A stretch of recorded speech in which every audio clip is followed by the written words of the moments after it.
There we go. Good evening, everybody. How's it going? Well enough? Good enough? Good looking? Especially you. Not you, Keegan, the guy behind you. Jokes. Welcome. We are here tonight at the Rand Airport Safety Symposium 2025. Annelies? That was for you. 2025. This is the third one like this. We did the first one back in 2022. It was on the 17th of February. I remember it well. And awesome setting just like this. And just all the same, similar faces and a whole bunch of new faces here tonight. And a lot of those faces have obviously gone on to qualify and become commercial pilots and other sorts of awesome people. And that was a fantastic event. And we didn't do it for another 2 years for some odd reason. And then we did another one last year. And last year's one, how was it, Khoitse? Brilliant. Epic, hey? Yeah. You were the main speaker, that's why. I get it. Okay. But it was a fantastic event, and we had so much support. And can I tell you something? Nothing's changed. This event has been so well supported by some really amazing names and faces, and just some names as well in aviation. And I'd like you to all just to give yourselves a round of applause, my sponsors, my speakers, and everybody else.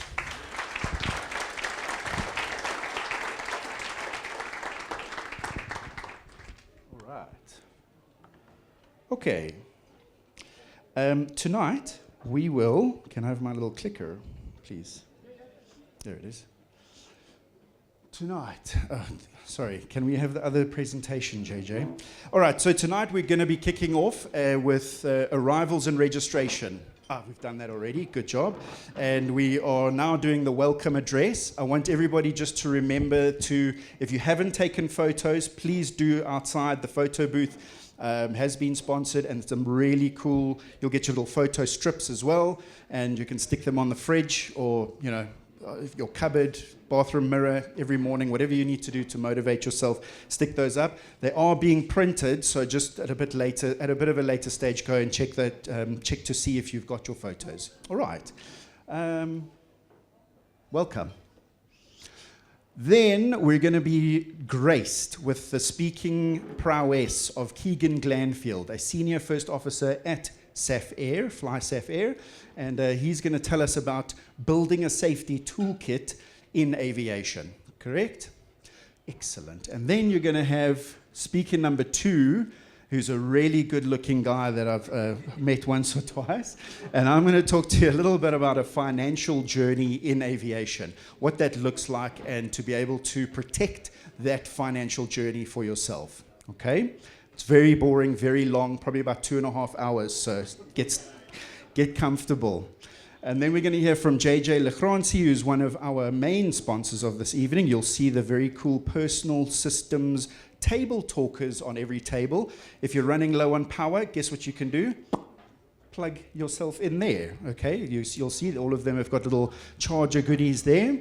And JJ will be talking to us about the nexus of aviation, business, and tech. And some really cool other stuff, I'm sure. Thank you, JJ. Yeah, and then that one's 3 hours. And then we've got... our esteemed leader of the South Africa Power Flying Association, Taryn Myberg, and she's going to be coming to do a presentation about competitive flying, as well as how competitive flying actually helped her land an airplane in a life or death situation, which otherwise might have not gone so well if she had not practiced all the short landings and landing competitions and navigational stuff that she does. And, we do all of that. But she's going to be doing that. And then the immersive experience tonight is going to be a nav exercise that everyone here is going to be involved in. So we're going to be showing an awesome video of a Learjet that's got a GoPro underneath it, and we're going to be going. You'll see the jet would have flown in a route, and everyone gets a map, and you get to plot exactly where you think you're flying to kind of orientate yourself. So I know the commercial students, Adina, you and your team are going to have no problem with this, but everyone else, I'm sure some people are going to have a lot of fun. Okay, that's going to be really fun. And then we're going to have a little safety debrief from Taryn, and then we're going to have a break, and then a QA panel, and then we're going to have prize giving and thank yous. And that's going to be it. And then it's time to network, jaw, order the tequilas, do whatever you need to do. Okay. But first, I'm going to talk a little bit about vision. And tonight is mainly about vision and experience. And I think without vision, you can't really get where you want to go, number one. And experience is really, it's a little bit of a chicken and egg thing where you think you can't start because you don't have enough experience, or you need to start to gain experience. So you'll see that tonight's very experiential in the theme of what we're doing, the photos, the nav exercise, all that kind of stuff. So what I encourage everybody here to do tonight is to experience this event. Shane, again, 3-time Safety Symposium attendee and supporter and absolute champion, Shane Brits, everybody. And then, sorry, I can't see where this is, but it's fine. The theme of these events is safety, number one. Safety Symposium, it's in the name. And then, but everybody's here, which is great. You invite people to a safety talk, it's usually not so well attended. What's the secret? Free pizza, correct. No, yes, kind of, but I think if everyone who's been here 3 years in a row or 2 years in a row, and you'll see that what I like to entwine into the ethos of the safety symposiums is success. That's the word that you got over here.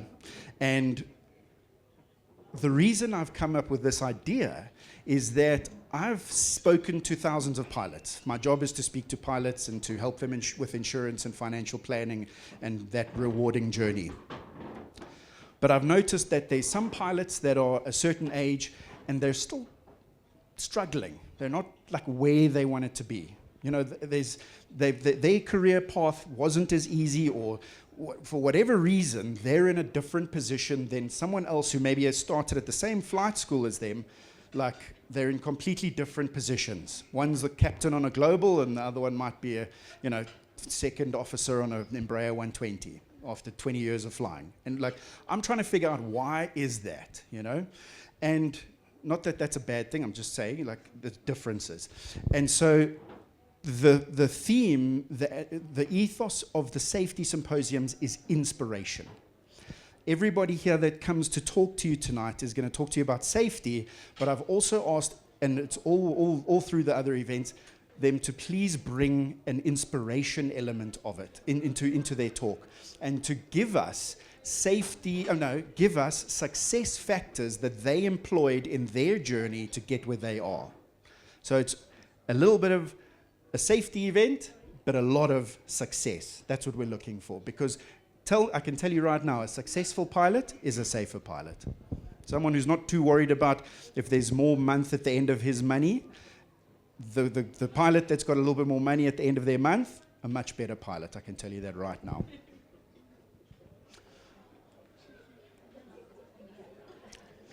I also like, and I will always say this, every time I get a microphone in front of more than 2 people, Philippa, it's going to happen,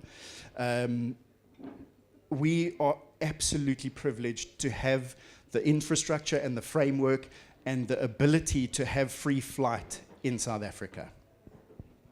And it's something that we cannot take for granted. And it's something that we need to constantly remind ourselves and remind aviators about, is that preservation of that free flight is vital. And you go to any other country in Africa, Asia, South America, even some places in Europe and wherever else, you can't just get in your airy and bugger off to for a breakfast at Brits. You can't do it. I mean, Brits isn't there. It's going to be a bit far, but like if you think of the equivalent. So you can't just do that. You need to file a flight plan 3 weeks ahead, and there's a $2,000 fee or whatever it is. South Africa, we're still cheap. We're affordable. Those two things are mutually exclusive. And we've got the ability to do it. And as we can see, we're attracting students from all over the world here. I mean, this South Africa is a bastion of global aviation. And you guys are a part of it.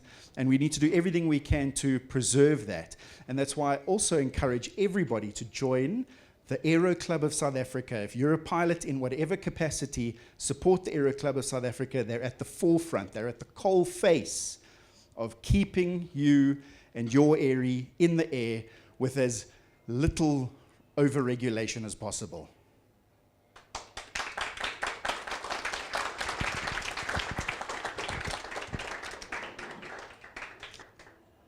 Why do I do this? I mean, free pizza, obviously.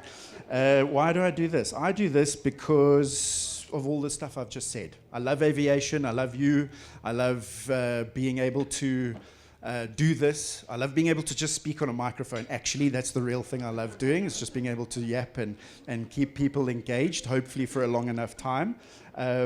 And I can tell you a story about that, but I'm not going to bore you. But yeah, why do I do it? I like us to learn. I like us to share. I like us to network. That's what this whole thing's about. And in fact, I'm going to stop this talking in 5 seconds, and I want everybody here to look and find someone they don't already know, shake their hand and introduce them. And that's going to happen in 5, 4, 3, 2, 1.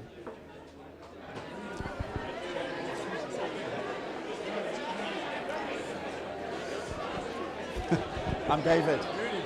Pleased to meet you. We've met before, I think, though. You will. Hello, I'm David. Pleased to meet you, Julia. Very well.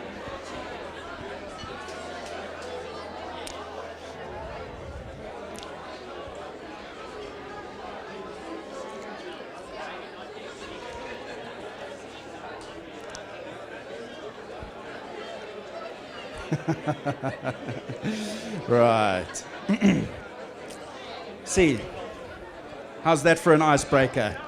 Yeah, no, I'm done. How's that for an icebreaker? All right, well done, everybody. I see Mike Blackburn. Everybody knows Mike Blackburn. He couldn't find someone he doesn't know. He's so popular. So, well done, Mike. Welcome. Good to see you. All right. Yeah, and the more we get to know each other, the higher we can build our social capital. And social capital in any community is worth more than its weight in gold. So get to know more pilots, more of the time, and build your network, because your network is your net worth, isn't it? All right. Talking of communities, wow. I'd like to draw attention to 2 of the initiatives that we as Pilot Insure have pulled together this year.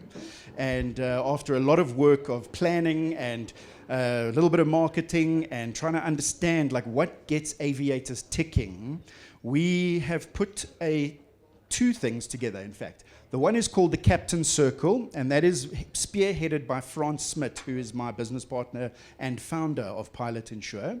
And the Captain Circle, as it alludes to, speaks to the commercial pilot. So many of you here can please just look it up on LinkedIn, all right? You can just Google or search on LinkedIn Captain Circle, and you'll see that there is a community being built, and what it's all about is financial stability, mental health stability, and a bit of a nexus of where all of that comes together.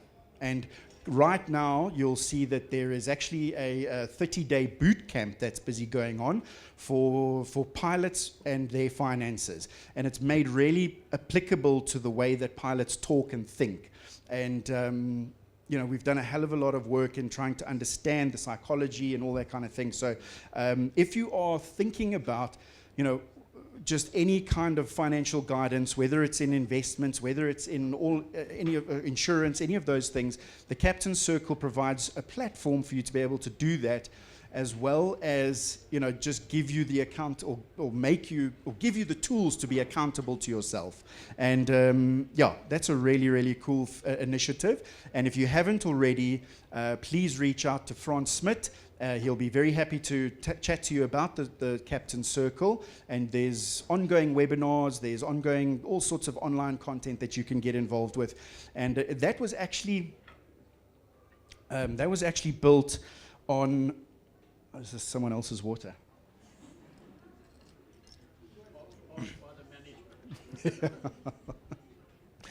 That was actually, it actually stemmed out of a big mental health exercise that was put together by Franz Smit.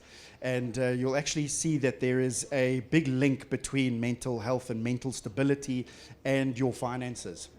Weird, I know. And that's kind of where it all stems from. I'm not doing it much justice. It's best that you go and take a good look at it. And if you have questions, reach out. Okay. The other one is the Aviation Wealth Club. And the Aviation Wealth Club is a community of aviators who are business owners. So business owners, private aviators in the private business world. Guys like our Captain Archie Kemp over here, many. JJ is part of the Aviation Wealth Club. He's already a member. And what it is a community that meets online once a week, and we just talk business and how your business can be used. Your business can utilize aviation and differentiate yourself as a business person and ultimately create a hell of a lot of success.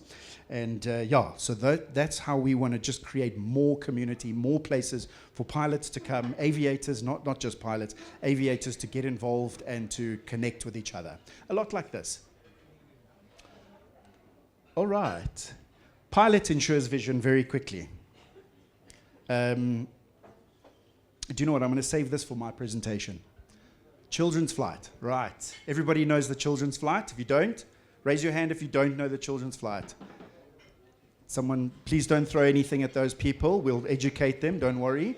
The children's flight is an initiative spearheaded by my good friend Felix Gosha, who has an amazing amount of energy. And he has, this is the 10th children's flight that's happening on Friday the 25th next week at Wonderboom Airport. And I would like for us, as a community, a mini community within the community, to reach out and to build a little fund that we can pass on to, if you haven't already donated or put in your efforts in some way, to be able to donate to the children's flight. And basically this link will take you to a Google form. You just fill in your name. You can do it anonymously if you want as well. There's some bank details there that I'll collect all that money together. Obviously, all the Google form, everybody's names and everything are on there, so we can do a full recount, and then we'll pay that money over to the children's flight. So if we've got 150 people in this room, my vision is to try and get to 20K. So if we can raise 20K tonight, that would be absolutely amazing. So if everyone does $200 here tonight, we'll get there, over that. So please feel free to do so. You will also notice that this QR code is scattered around. So if you don't have this one, there are QR codes on the table all around you to be able to donate. And I'd love for us to be able to do that and actually present that to Felix at the children's flight next week and give you all the credit. How does that sound? I think it's worthy, hey?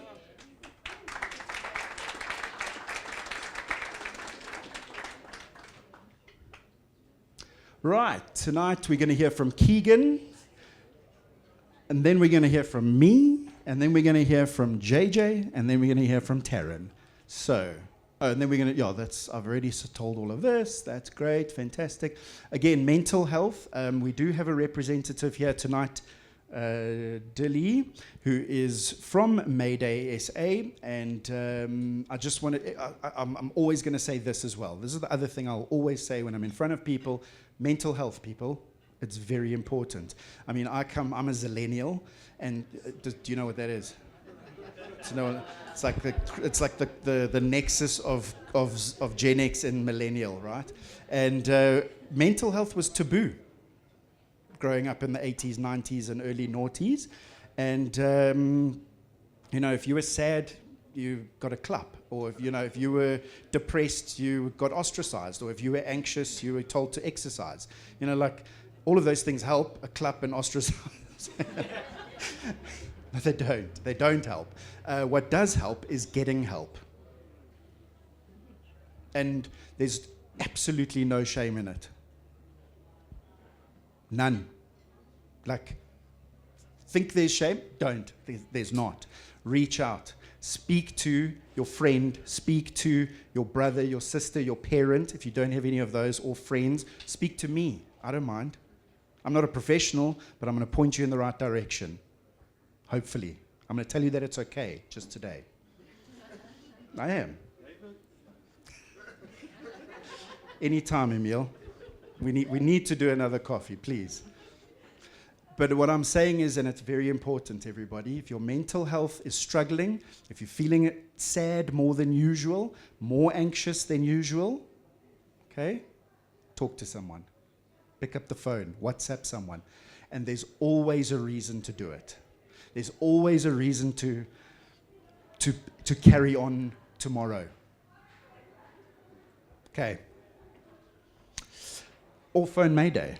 They're there specifically for aviators, and it's a volunteer organization that's put together by aviators just to listen to pilots' problems. And we all know they've got lots, okay? But in all seriousness, I'm sorry, I didn't mean to joke there, but that's the number right there. Take it down, 012 333 6000.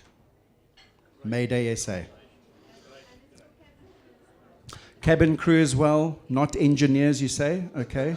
No, I joke. It's for everyone in aviation, and even if you know someone in aviation or smelt some avgas yesterday and you're not really a pilot, phone them anyway. They're going to help you. All right. Okay. Thank you, Mayday. Thank you, Dilly, for you guys. And there she is over there. If you'd like to speak to Dilly, you're right in the corner. She's gorgeous, and she helped me with my air show as an ATC in April. So, Dilly, shout out. Thank you. Woo. Okay, I'm almost done. Like I said, another 2 hours, and then we're nearly finished. The Cape Town Safety Symposium. Who's heard of it? No one. You've heard about it. No one, because why? Because it's launching in November. So we're going to be doing this there. How cool is that? Okay, we've been reached out to by the Cape Town flying community to come and do this over there, and so we have listened and we have responded, and we are going to Cape Town. It's going to be a fantastic event. We're in the ExecuJet hangar. We're going to be surrounded by some pretty neat kit. I'm going to say it. Private jets. And then it's going to be flipping amazing. 6th of November, please reach out. It's also going to be live streamed, just like this one is. And so you're all on TV. Say hello, everybody. Hello. This event is currently being live streamed through the Facebook page of the Safety Symposiums, and our awesome media partner, who is Aviatic, also spearheaded by that champion over there, Karel Teron. Okay, also a pilot. So yeah, Cape Town, 6th of November. Check it out. We are looking for sponsors, just saying. And then that's it. 2nd of December, it'll be the third Wonderboom one. Wonderboom Safety Symposium happening at VSG, 2nd of December. It's going to be fabulous. All right. And then we've got prizes. Look at all those prizes. So stick around till the end. We've got some serious value and some seriously cool prizes. And I'd just like to say thank you to all of my sponsors, being Henley Air, Alpha Industries, Century Avionics, Wing Culture, Jetstream, that's the photo booth, Personal Systems. I'm just going to mention Aviatic, my sound people over there. And if I've forgotten about you, Flying Socks, Wingman, Wing Culture, and all of the rest of you. I love you. Can I please have a big round of applause for all my sponsors?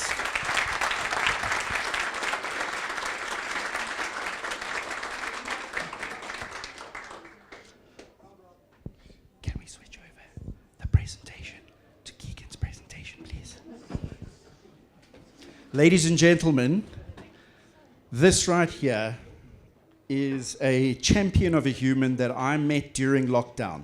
And we launched something called the Steady Climb Initiative, which was a market of businesses that had been started by aviators in the lockdown period.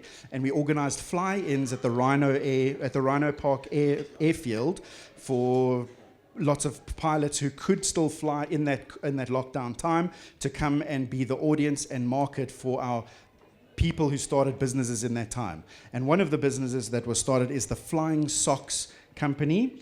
And they're the only socks I wear. So please, I've literally got, how many pairs of socks have I bought from you, Keegan? I don't know, probably close to about 20. Yeah, in my own capacity, and then we bought like... Oh, geez, then Pilot Insure bought, I think it was like 480 pairs or something like that. And then earlier this year, we got how many pairs for the President's Trophy Air Race? I think for the President's Trophy Air Race it was about 140? Yeah. 120, I think, was the number. So I'm edging to the 1,000 mark on number of pairs of socks for Keegan. That's how much I love them. That's how comfortable they are. Please go and support him. They're really fantastic. And he flies airplanes. He likes to sit in the pointy end, and that's me. I'm going to stop talking now. Keegan, go for it. Thanks, Dave. All right, good evening, everyone. First of all, just want to say thank you very much to Dave and the organizing team for organizing this fantastic event. This is I think it's my third safety symposium. I've done one at Wonderboom, 2 here at Rand, and it's been a privilege to be invited to speak to you all today about a topic that I think is very important to everybody here, and that's obviously safety. So before I dive into tonight's topic, let me just introduce myself. My name is Keegan Glanfield. I'm a pilot. You always got to start with the pilot one. Owner of the Flying Socks, part-time golfer. Wasn't young enough to make it for the EAA Young Aviators. Don't speak enough shit to always stand up front here with Dave. But yeah, that's basically me in a nutshell. As for my flying experience, I've got about, I haven't really checked, it's just over 5,000 hours of flying time. I'm a pilot at FlySaf Air at the moment, and vast majority of my flying has been in commercial aviation. I started flying in 2011, where I was at a little training school in Springs, did my first intro, I was hooked, and by 2013 I completed my commercial license. And then got an instructor's rating, and I did a massive amount of 3.1 hours of instruction. And then I got a job in dispatch at Federal Air, where I spent 10 years, or 10 and a half years at Federal Air. Started in dispatch, which helped me a lot in the background, gave me a lot of background knowledge of what happens behind the scenes to get an aircraft off the ground. And then from there, started flying the Caravan, and then from Caravan became captain on the Caravan, became line training captain on the Caravan, and then was offered to fly the King Air, flew the King Air, probably one of my favorite aircrafts ever, and then the 1900 as well. And then in 2019, just before COVID, FastJet had acquired Federal Airlines, and I was invited to go fly the Embraer 145 for FastJet out of Zimbabwe, but also South Africa as well. So then I flew the ERJ, and then COVID happened. And then I was put back on the 1900, and I created the Flying Socks.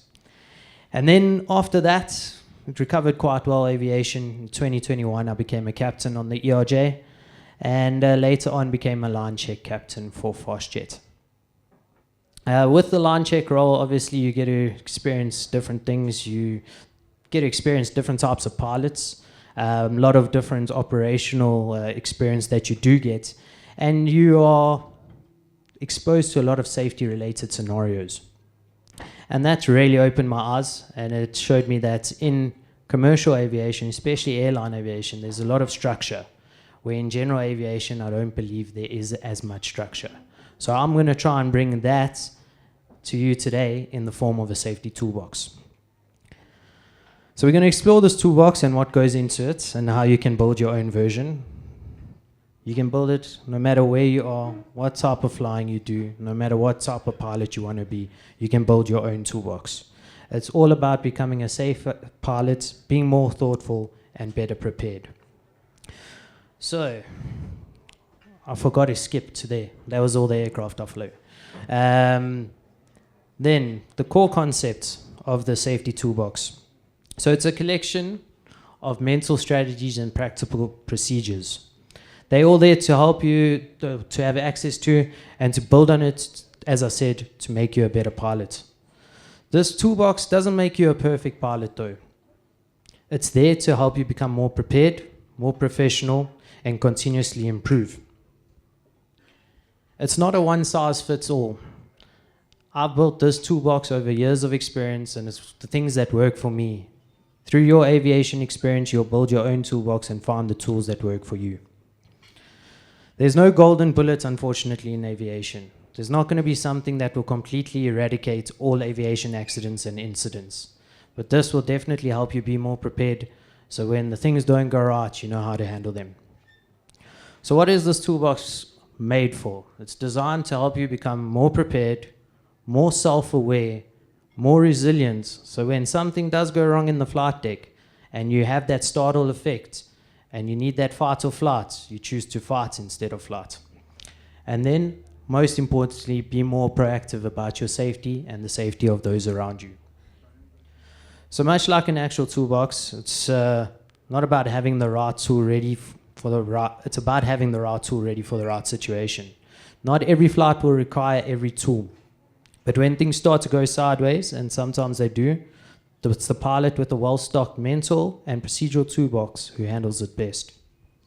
So now I'll ask you, a lot of the young aviators here, why is safety important to you? Well, obviously, a lot of you thinking you might be the safest aviators around. You've never had incidents, you've never had accidents. Your flying's routine, it's the same day in, day out. Statistically, you're probably right.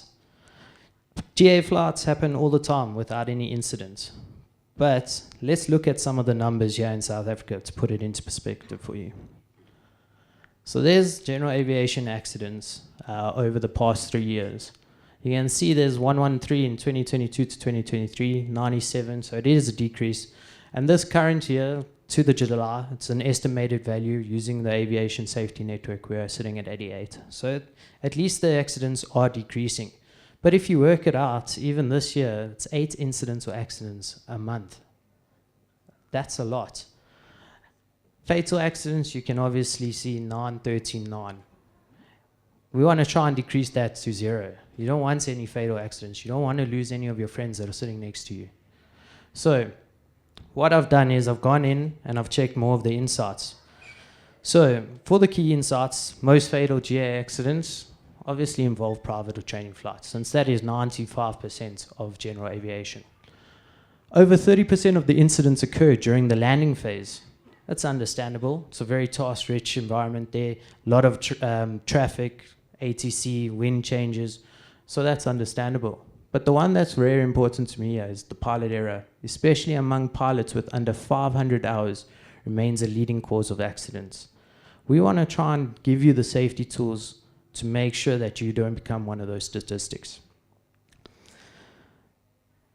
So, as you can see in the bottom there, I said, meanwhile, commercial airlines in SA have maintained a 0% fatal accident rate for nearly 40 years. And why is that? It's because it's more structured. It's a lot safer, and general aviation does carry its risks. Risks that can be mitigated with better preparation, situational awareness, and decision making.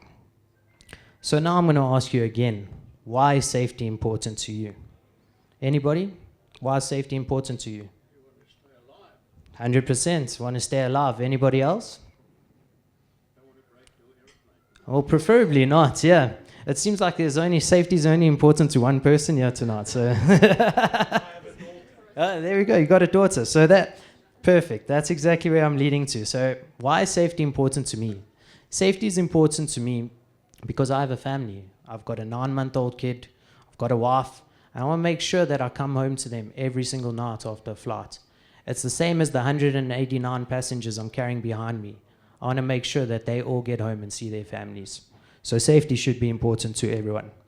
But there are some other reasons, as you can see the first one, because lives depend on it. Second, There's no emergency lane in the sky. You can't just pull over and say, can I have some time just to look at this? You've got to be prepared for whatever the airplane or the environment throws at you. Next thing is we want to keep flying freely. As Dave, he touched on it earlier, every time there's an accident or an incident, it invites more regulation. And when there's more regulation, your flying is not as free as you want it to be. Next is accidents are preventable. Accidents are generally not one big thing. It's a combination of small little things that lead to the accident. And with good airmanship, you can break that chain. And finally, because we're ambassadors of aviation, we want to set the tone for the young aviators that are coming up after us. And we obviously love the flying. So with that foundation in mind, especially in general aviation, let's look how you can take charge of your own safety, and that's using the safety toolbox. So now I'll get into the safety toolbox, but once again, this is a safety toolbox that I've created over my 15 years of experience, and it's something that I found work for me, and it's based on 5 fundamental tools. So the first tool, knowledge. In aviation, the day you stop learning is the day you start becoming a risk. Unlike airline or military operations where procedures are built in, you've got dispatch or you've got structured SOPs, let's call it, with standard operating procedures, general aviation pilots often don't operate in those types of environments. They're more variable, less regulated environments. So that means sometimes you're your own safety manager, your own instructor, your own quality insurance. So that means learning is not optional, it's essential. So, why knowledge matters to you? It helps you adapt to change. We know that aviation is dynamic. It's constantly changing, and you have to change with it. The airspace you fly in, the regulations, they are constantly changing. Weather patterns are changing. The studies into human factors are changing. So you need to stay up to date with that. And that's why knowledge is quite important. The next thing is builds competence and confidence. This is very important. Know your aircraft, know your procedures, know the airspace that you fly in, know the limitations of yourself and the aircraft. Because this helps build muscle memory and mental preparedness. Pilots who study and practice regularly are more decisive and more composed in unexpected situations. I'll give you an example. My first flight as a captain on the ERJ after being signed out from a line training captain. So I'm flying with the first officer for the first time in my life on a jet. As a captain, flying Bulawayo to Johannesburg, night time. Score line, Rustenburg to the other side of Witbank. Next thing, weather radar doesn't pick up a storm. Descend into the storm, all hell broke loose. Start bumping around, can barely see all the instruments, get icing. In the ERJ, we have an automatic icing system. So not really bothered. Sensors icing, automatically switches on all the anti-icing valves. They open. Bob's your uncle, you can fly through icing. Ours didn't open. The whole plane lit up like a Christmas tree. Didn't know what to do. Usually my first act is look at the captain. So I looked at the first officer. First officer was looking at me. She was waiting for me to make a decision. I was waiting for her to make a decision. And that's where your knowledge then comes in. I knew the aircraft, I knew what the procedure was. It was going to tell me that I needed to get out of icing airspace, icing conditions, and I knew the airspace that I was flying in. So I knew that what the grid mora was, where I was. I told her, descend, flight level 100, turn left now, let's get out of this. Requested it with ATC. And if you follow the actual procedure, there's a few things that you have to do, but I knew that the valves weren't going to open because they would have opened in the first place. So got out of that, landed safely. Because of that knowledge, I was able to get on the ground safely. And it was because I was competent, because I had just come out of line training. That's when you're the most competent. Then it fights complacency. So familiarity can be dangerous. We all know that feeling of comfort when you've flown an aircraft too many times, you've flown the same route too many times. That comfort dulls your attention. Can make you skip checks, it can make you downplay some risks because why not? You've done this before, haven't you? The moment you think nothing will go wrong is often the moment you're least prepared for when it does. Lastly, it sharpens decision making. Study accident reports, read incident reports, Learn from them, learn from others' close calls. All of this improves your ability to detect threats early and respond decisively. So how do we build our knowledge then? Find a mentor. If you want to be an airline pilot, find somebody that's an airline pilot. Speak to them. Find where they have made mistakes and learn from it. If you want to get into aerobatics, find somebody in aerobatics. So just learn from them. Subscribe to safety-focused YouTube channels. Mentor Pilots, he's great for commercial aviation, especially airlines, with a good crossover for lessons in GA. Treat accident reports like case studies. Ask yourself, what would I have done in that situation? How is this preventable? Don't just see it and be like, oh no, I could have easily done this. Don't worry, they did this wrong. We've seen it with Air India. Everybody blamed the first officer straight away for picking up the flaps. Flaps were in the right position.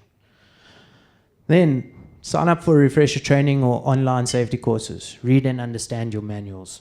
You can go onto Cranfield. They have they've got a whole bunch of courses that you can go through. And obviously, learn your manuals, know what your aircraft can do, and know what you can do. The best pilots don't just fly. They think, reflect, and continuously improve. And that's what sets them apart. That's what keeps them safe. On to the second tool in my toolbox, pre-flight planning and briefing. So this is one that's quite often, I think, overlooked in general aviation. Seems like a lot of guys take a Garmin with them, and that's their pre-flight planning done. Pre-flight planning is your first line of defense. We've all heard the saying, proper planning and preparation prevents poor performance. As crude as it sounds, it holds a lot of truth. This phrase is your opportunity to build a mental model of your entire flight from start to shutdown. And it gives you all the information that you're going to need. It's also make sure that you don't just satisfy the legal requirements. It's about making informed decisions, identifying the risks, and being ready for when the unexpected happens. So what are the key elements of a pre-flight? Anybody? What do you look at before you go on a flight? Tires. Well, tires are good. I mean, that's part of the maintenance, yes. Weather. It's very important. Anything else? Fuel. Yes. Jeez, like, do I even have to say anything here? All right. So a few of them were stated. Let's start with weather. So what's important about weather? Oh, sorry. I skipped a whole part here. Flying safely doesn't start on the runway. It starts on the ground long before the aircraft even moves. Then, there we go. Weather. Use official sources for your METARs and TAFs. South African Weather Service. You can use AeroWeather. It's also a good one. But also check them up with Windy, Garmin Pilot. Those are all there to aid you. Also, don't just look at your departure and your destination. What about en route? You've got to look en route. And with en route comes your winds aloft. Might not affect you if you're going to sit at 7,000 foot the whole way. But when you want to fly higher on a longer nav to try and conserve some fuel, the winds are going to affect you, especially in winter. With winds aloft, also freezing level. So many times I've spoken to GA pilots and they say, freezing will never affect me. I was flying caravan from Madikwe to Johannesburg. Freezing level was reported at flight level 100. Started picking up some icing, descended to flight level 80. Still had icing. Eventually had a way to get closer to Johannesburg to get radar vectors to the lower sectors so that we could get clear of the icing. So don't think it can't happen to you. It is a very, very big threat. Visibility and cloud base, self-explanatory, very important for VFR pilots as well. And then the weather trends. Don't just look at what the weather is currently today. Before you even going on a long nav, you should see what's happening beforehand. So many times pilots have been caught out by approaching cold fronts. That bringing freezing, bringing the rain, bringing unexpected weather. So always look at the weather trends. Start 2-3 days before your flight and look to 2-3 days after your flight. So since we're talking about weather, there's a METAR and TAF from Cape Town from the other day of flying. Does anybody want to have a go at decoding it? I'll throw in a pair of socks if you get most of the stuff right. I feel like you've got all the answers. Let's go. He does have all the answers.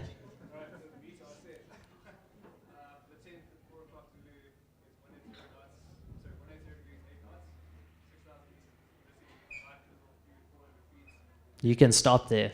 You're good. I'll throw in a pair of socks. Can you tell me what the AMD stands for? Amended. Why would that happen?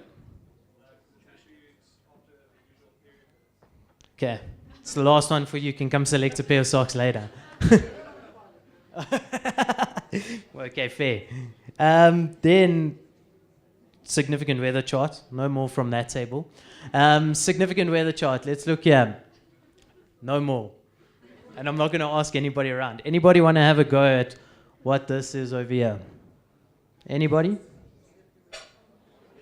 It's not a sieve. It's... Nobody?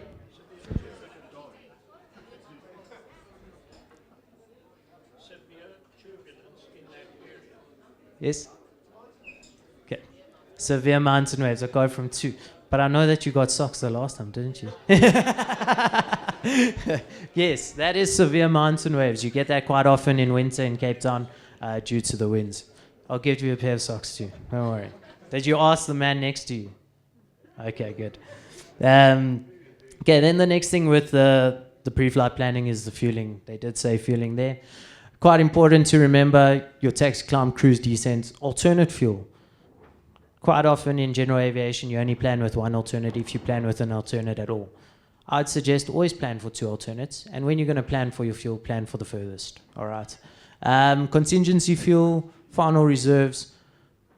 Give yourself some wiggle room on that. Just because it's a legal requirement doesn't mean that you have to meet it. It's not a target. Okay. There's legal and there's safe. Always build in an extra little bit of personal minimums. Operationally, a lot of times when people think about fueling, they just think about what they need to satisfy the legal requirements. But what happens if things don't go according to plan and you need to divert? Does the airport you've selected, does it have fueling facilities? If you're going to land there after night, does it have night lights that are available? Especially in South Africa at the moment, there's so many NOTAMs out there that you actually don't know what is working and what's not working on a daily basis. So think operationally, think about your search and rescue requirements as well. Don't make sure, as I said, legal minimums are just that, legal, but not necessarily safe. Plan with margin always, and then we'll discuss the rest in a later tool. NOTAMs and airspace. NOTAMs, so often overlooked. They skim through, people read them, they don't interpret them, and they actually don't know what they mean. In South Africa, quite important at the moment, if you're going to fly into any major airport, look at the suspended procedures. You want to keep looking for runway closures, nav 8 outages. The amount of times I've heard pilots request an RNAV approach or request a VRR approach at an airport, and ATC tells them that no, it's been NOTAM'd, that the nav 8 is not working. You end up looking like a poople. There's no other way to put it. Everybody's judging you on the frequency. All right, so read your NOTAMs, make sure you understand them. I've just got to speed this up a bit, so I'm just going to skip some of that. NOTAM examples. So that's what a NOTAM looks like. As you can see, suspended procedures, that's Joburg. There's suspended stars, SIDS, ILS 03 left suspended. And then we go onto human factors. The arm safe checklist, who would have thought? So arm safe, quick self-check for pilots to make sure they're fit to fly. It's a must for pre-flight safety, helping pilots spot personal risks and maintain a high safety standards. Basically works out to illness. Are you feeling ill? Didn't eat a great curry last night, shouldn't be flying today. Medication. Look at what medication you are allowed to take on a flight. So many times people are just popping codeine like it's for fun. You can't fly with that. Stress. Checks with the mental health. Are you stressed? Are you in the right environment in your own mind to fly? Because as soon as you're not, you're putting everybody else in danger as well, not just yourself. Alcohol. Self-explanatory. 8 meters from bottle to throttle. Oh no, sorry, 8 hours, sorry. Fatigue, which is quite important once you get into airline flying. Fatigue can creep up on you. It's something that every pilot should just keep in the back of their head. Always reassess on how you're feeling. Am I feeling okay for the flight today? Don't be scared to take a sick day. Your company will understand. Emotions. Physically, emotionally, are you in the right place to fly? Is your head in the right headspace? Did you have a fight with your girlfriend yesterday and now you're not thinking about how much fuel you have to take, but you're thinking what you have to say to her when you get home? That kind of thing. Then the last part there for the pre-flight planning is tech and navigation. So we've got access to so many powerful tools. Remember, it is not there to be a crutch. You don't need to plan on it. You don't need to have it.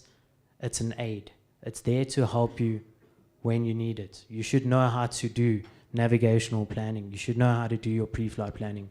Don't expect your EFB or your iPad or your GPS to tell you what you have to do.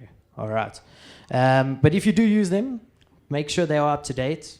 Always double check using other sources. And then you have backup navigation. So paper charts, spare batteries, alternate GPS unit. And always plan for tech down scenarios. If your iPad dies, it shouldn't be the end of your flight. All right. It should be the beginning. Okay. Then the departure briefing.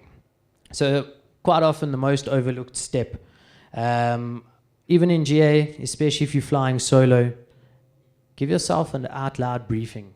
It puts it all into perspective. It sets the tone for the flight. And if you are flying with passengers or flying with another crew member, everybody is then on the same page and they know what to expect. So things that you can include in your briefing is taxi routes and departure procedures. If you fly out of the airport often, you're going to know this. If you don't, read up and ask other pilots what you can expect. Initial heading, altitude, and emergency return plan. That's something you should be thinking about all the time.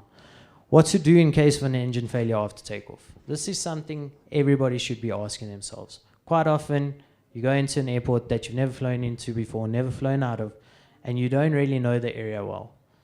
That's understandable, but what about the airport that you fly out of every single day? Do you have a plan if something goes wrong? If your engine fails at 200 foot, 300 foot, 400 foot, you should know what you're going to do and where you're going to go. So always have that in the back of your mind. Then roles and responsibilities. So if you work in a multi-crew environment, so you work in charter or something like that, even in an instructional setting, make sure that everybody knows what their role is in the event of an emergency. You don't want to be stumbling over each other and one person's trying to open the door, other person's trying to speak to passengers. It can become a big problem. Then, what do I want to say here? Threats and areas management. Also one thing that's not really seen in general aviation. Always identify what threats there are, whether it be terrain, weather, ATC. Identify the threats, but it's easy to identify a threat. You've always got to state a mitigation. How are you going to get around it? If there is terrain in the area, what can you do to make sure that that terrain doesn't become a problem for you? Use the terrain function if you have tours or anything like that. If ATC is messing around, take extra fuel. Those kinds of things, those are the mitigations that you've got to be thinking about. So since we're done with the pre-flight briefing, I want to get to the debrief.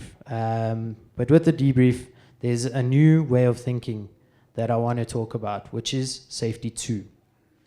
Has anybody heard about safety 1, safety 2? Okay. So safety 1 is like the traditional way of thinking. When something happens, it's reported via the correct channels. It's then basically a more reactive way. So it's reported, it's investigated, and then procedures are made to make sure that it doesn't reoccur. Safety 2, proactive approach. It asks, what went right instead of what went wrong? How do successful flights succeed even in challenging circumstances? And what are pilots doing well and how can we build them into SOPs? So basically, instead of focusing on that 1 in 10,000 event, it's focusing on the 9,999 successful events. And this is a good way and it's a good lens for your post-flight debrief. So that brings us to the debrief, which is the hidden gem of safety. A good flight isn't just one that ends safely, but it's one that makes you better. So in the debrief, things that you can ask yourself is, what went well and why? Touching on that safety 2 aspect. Don't always bring yourself down. Don't look for what went wrong all the time. What went well? It's a good way to start your briefings. Was there anything that caught me off guard? Did I feel behind the aircraft at any point? Which is going to touch on our next point, which is situational awareness. How accurate was my pre-flight planning? And what can I do better next time in terms of decision-making, radio work, fuel burn, or procedures? It's very important to have a debrief on almost every flight that you do. I would suggest it. It's quite often overlooked because everybody just wants to get home after their flight. But it's good to write down some of the points that happened in your flights, especially if it's a challenging one. And just written reflections are so important. This brings us to tool number 3. Situational awareness and what-if thinking. Situational awareness is knowing what's going on around you, what could happen next, and being ready for it. So situational awareness, or SA, is a mental model of the aircraft and the environment, as well as the position. It's the foundation of good decision-making, especially when things don't go according to plan. So situational awareness is basically about constantly asking yourself, where am I? What is happening around me, and what might happen next, and am I ready for it? It's what keeps you ahead of the aircraft, and that's always where you want to be. So there are 3 levels of situational awareness. It's perception. So perception is getting real-time data from the instruments, from the environment around you. So if a light goes on in the flight deck or an oil pressure gauge drops, that is the perception part. Then you get to the comprehension, which is interpreting that data. So if ATC tells you there's traffic, so obviously you're going to be looking out for that traffic, understanding where they actually are coming from. Then final part is projection, so looking ahead. Quite often people are just so focused on what's happening right now that they don't look ahead. Think of weather as a good example. If there's a storm cell, storms don't just hang where they're supposed to, or where they are, where they start. They constantly move. So that might affect you further on. So that falls part of the projection part. So then, question is, how do you know that you're losing situational awareness? So there are some red flags, not like the ones that your boyfriend generally gives you, but I feel like I'm going to get in, probably girlfriends. Cool. So you can't immediately answer, where am I? Once again, see this quite often with GPSs. ATC asks where you are, and you tell them that you are, standby, 5.2 miles from Umpitzeplas. Nobody knows where that is. You yourself should know where you are all the time, not worrying about on the GPS what is the closest reporting point. Know where you are, especially relevant to ground beacons or anything like that. The next thing is you're behind the aircraft. So you get so distracted by one problem that you end up forgetting all the other things you need to do, whether it be a checklist item, the oil pressure gauge dropped, and now you forget about that. You start missing ATC calls. So you start falling behind that aircraft, and that leads you to become more task saturated.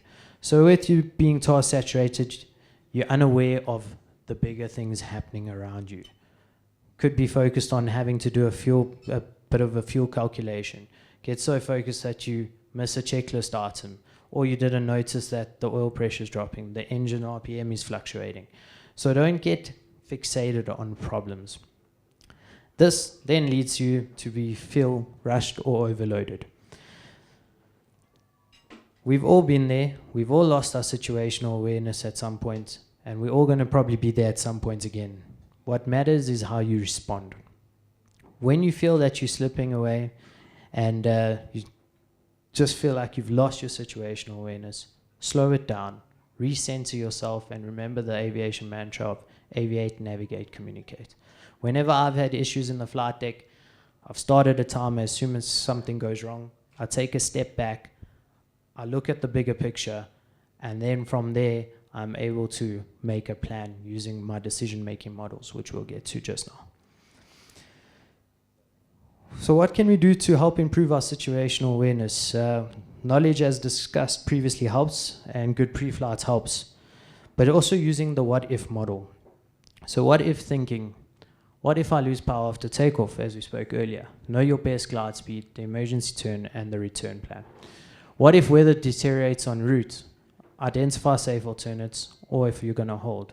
Always make sure you are trying to get ahead of your aircraft. What if I lose comms? Review your comms procedure. Review what lights the aerodromes are going to show you, if they're working, obviously. And then, what if ATC reroutes me? Have all your closest VRR stations set up on your standby frequency so that you always know where you can and can't go. So with this kind of thinking and always asking yourself, what if, it shortens your reaction time, it improves confidence, and ultimately contributes to a safer flight. Remember that you don't rise to an occasion in an emergency. You fall to the level of your preparation. Tool number 4, aeronautical decision-making and decision-making models. Every flight demands decisions. The smart pilot brings a strategy to make the right ones. So ADM, structured mental processes used by pilots to assess situations, weigh your options, and choose the safest course of action when under pressure. General aviation, quite often I see that there is no ADM. ADM kind of becomes like your invisible co-pilot and arguably your most valuable tool. ADM often gets overlooked in early flight training, but it should be a part of every flight, whether you're deciding to continue an approach or handle a non-normal situation. So what can we use to help us make better decisions? So early on in my aviation career, we also didn't have any type of ADM model. So I always asked myself when I was flying the Caravan, is it legal? Is it safe? Can I do it? Can we do it? Obviously, if it's legal, doesn't mean that it's safe.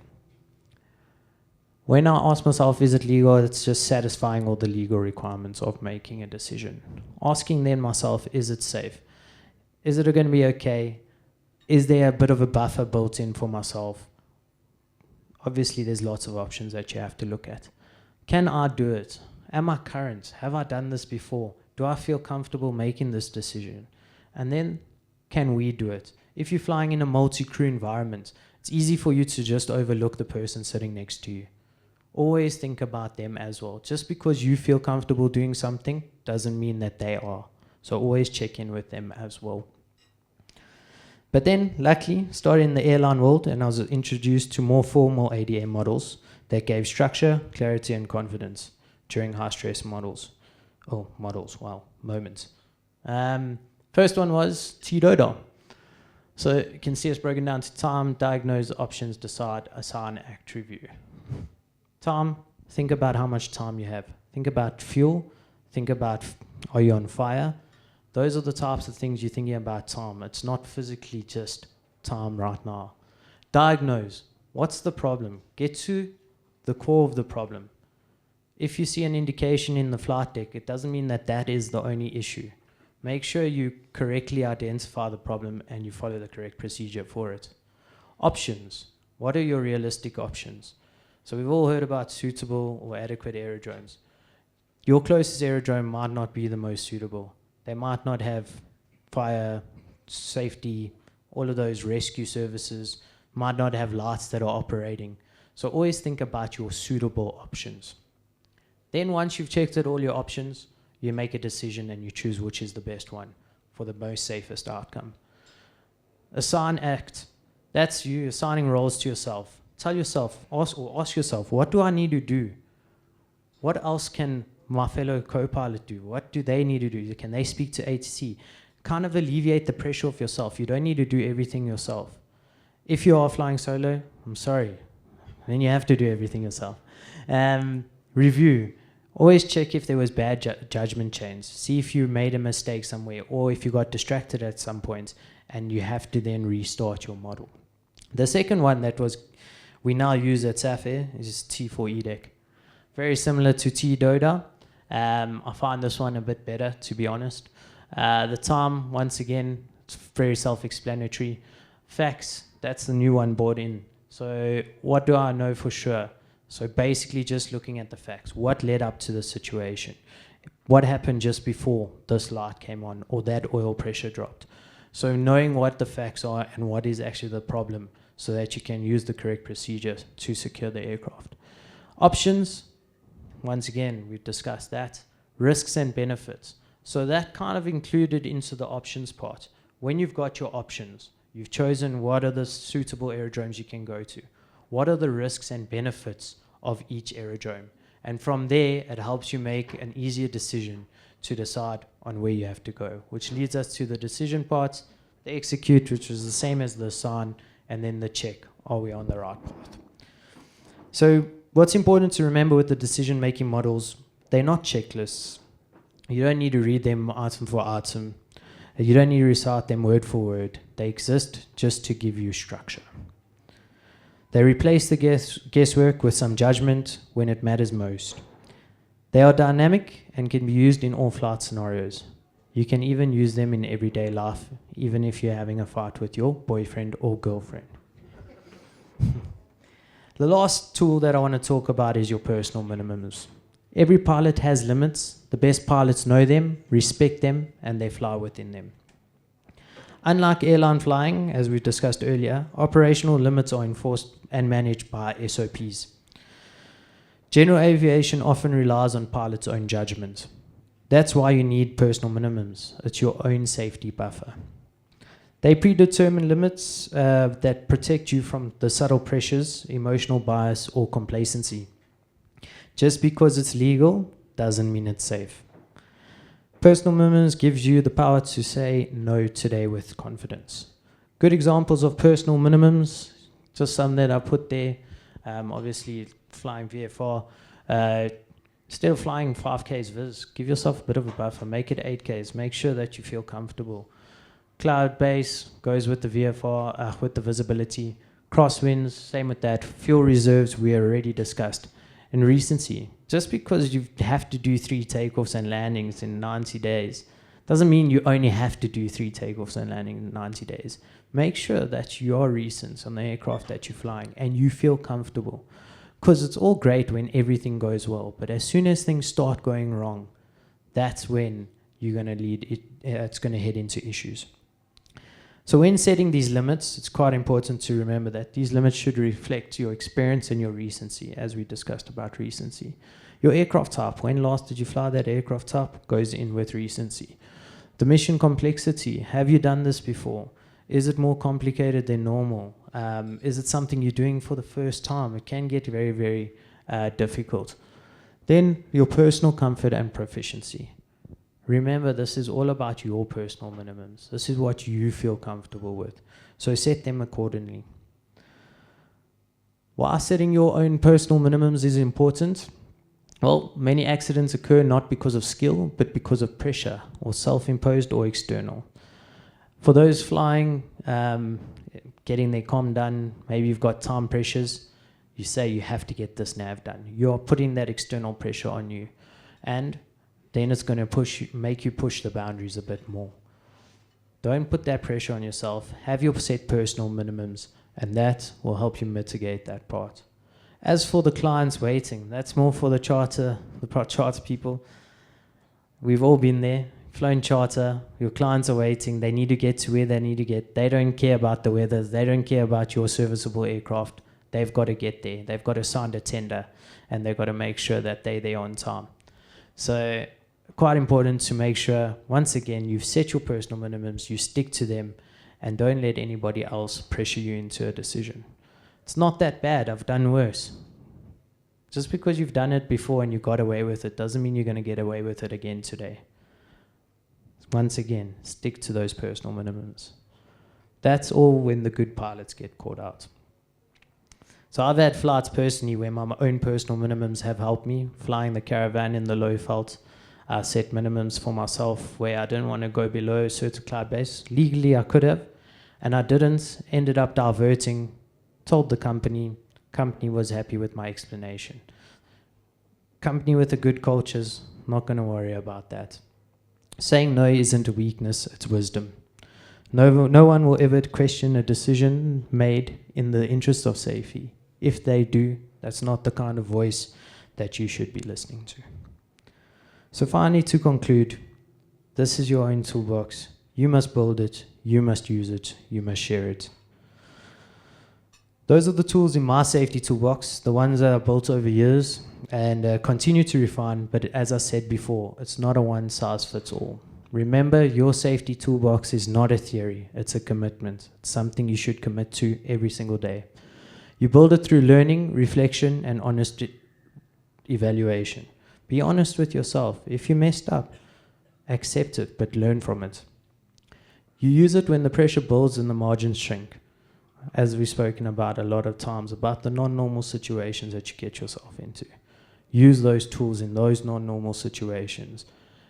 And most importantly, share it, because aviation safety is a team sport. So every time you brief thoroughly, you think, what if? You make a calm, structured decision using the decision-making model of your choice. You set your own limits and you stick to them. Or you speak up when something doesn't feel right. You're not just flying better, you're raising the standard for everyone around you. So please, don't leave the tools on the shelf, guys. Carry them into every cockpit that you step into. Keep them sharp and pass them on, because the best pilots aren't just the most skilled. They're the ones who never stop building, using and sharing safety. Thanks.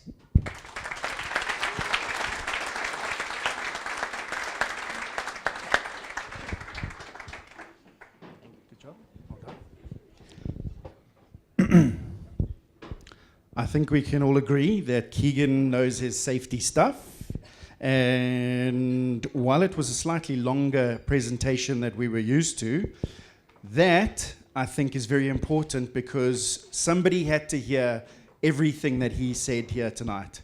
And one nugget hopefully will sink in one person's flying here in the near future or distant future, and you're going to change the way you did something because of something Keegan said now, and you're not going to die.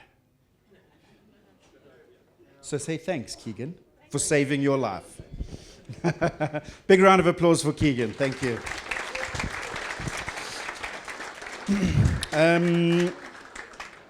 All right. Our next speaker is going to be Tyler Pusey. Tyler, please join us up on the stage. Big round of applause for Tyler, everybody. Tyler has been instrumental in helping develop and championing the GA cause amongst the younger flying community, and actually growing that community in a massive way. And we've partnered with her on this one and the last Rand Airport Safety Symposium, and she's helped bring this whole table of awesome young people. EAA Young Aviators, let's hear it. And has put a hell of a lot of energy and effort and love and sacrifice and care into building this community. So I'm going to hand over to Tyler to just give a little bit of a introduction about who and what the EAA Young Aviators is. Tyler Pusey, everybody.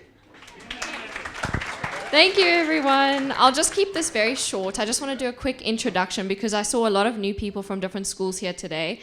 So I'm one of the organizers and coordinators for the EAA Young Aviators, which Carl Jensen and a few other people here are part of EAA, which is the Experimental Aviation Association. And what they tend to do is have different social events throughout the year. They have almost one every weekend, which is quite impressive.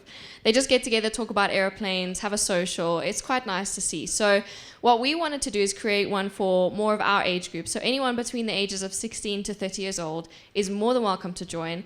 And we just want to make it a fun social event to network and meet new people outside of a school and work environment. So what we try and do is have different social events every maybe month and a half to 2 months. We try and host them at all the different airports around so that everyone can try and get a chance to join.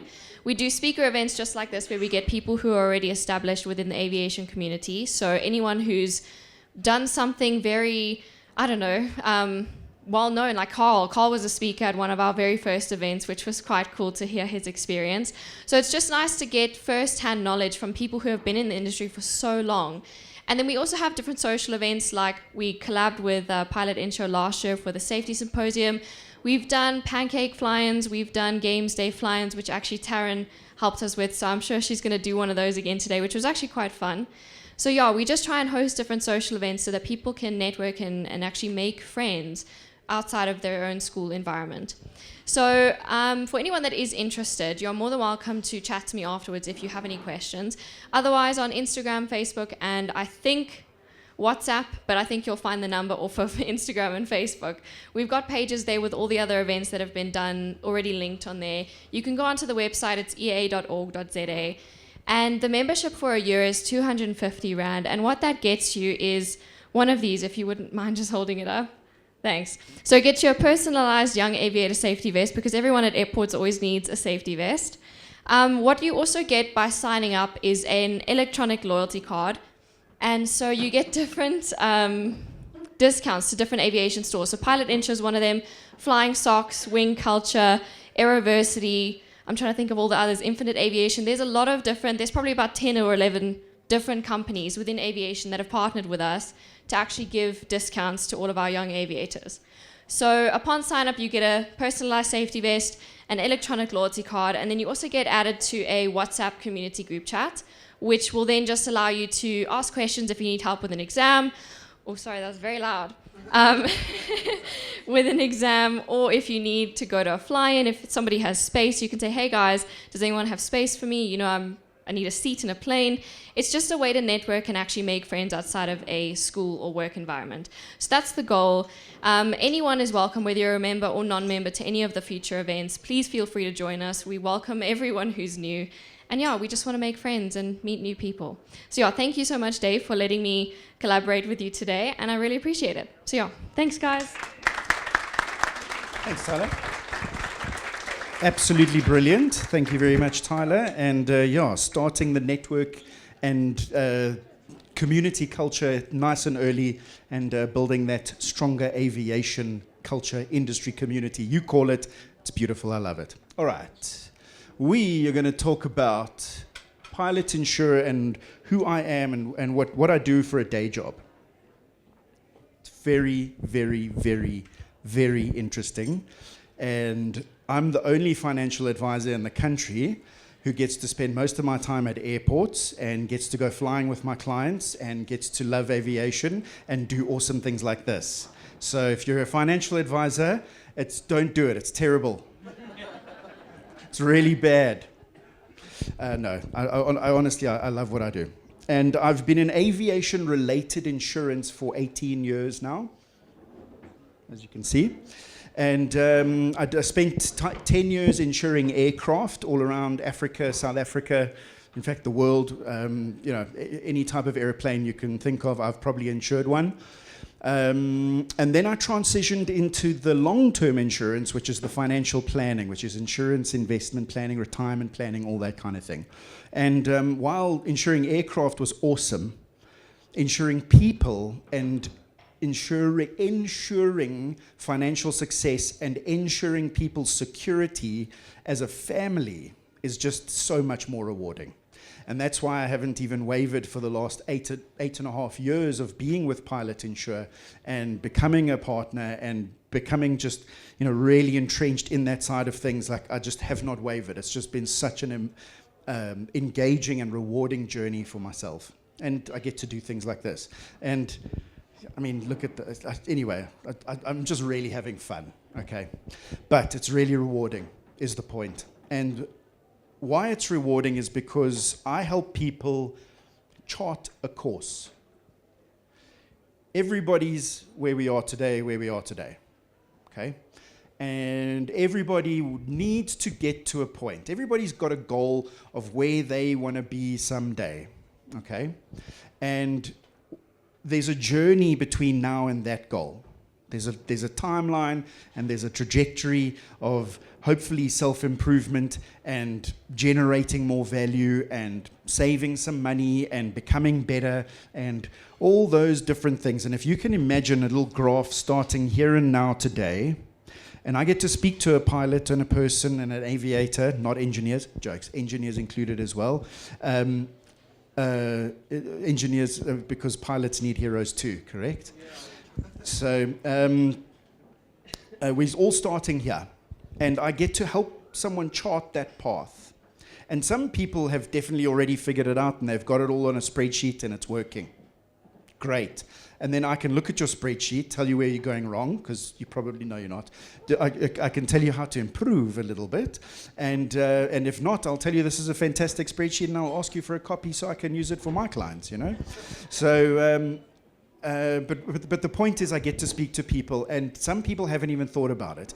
And those are almost more the most rewarding clients to speak to, is because when they finish a meeting with me and they're like, I just feel so relieved. I can now see the path. I can there's an outcome. This is so great, and that for me is like super.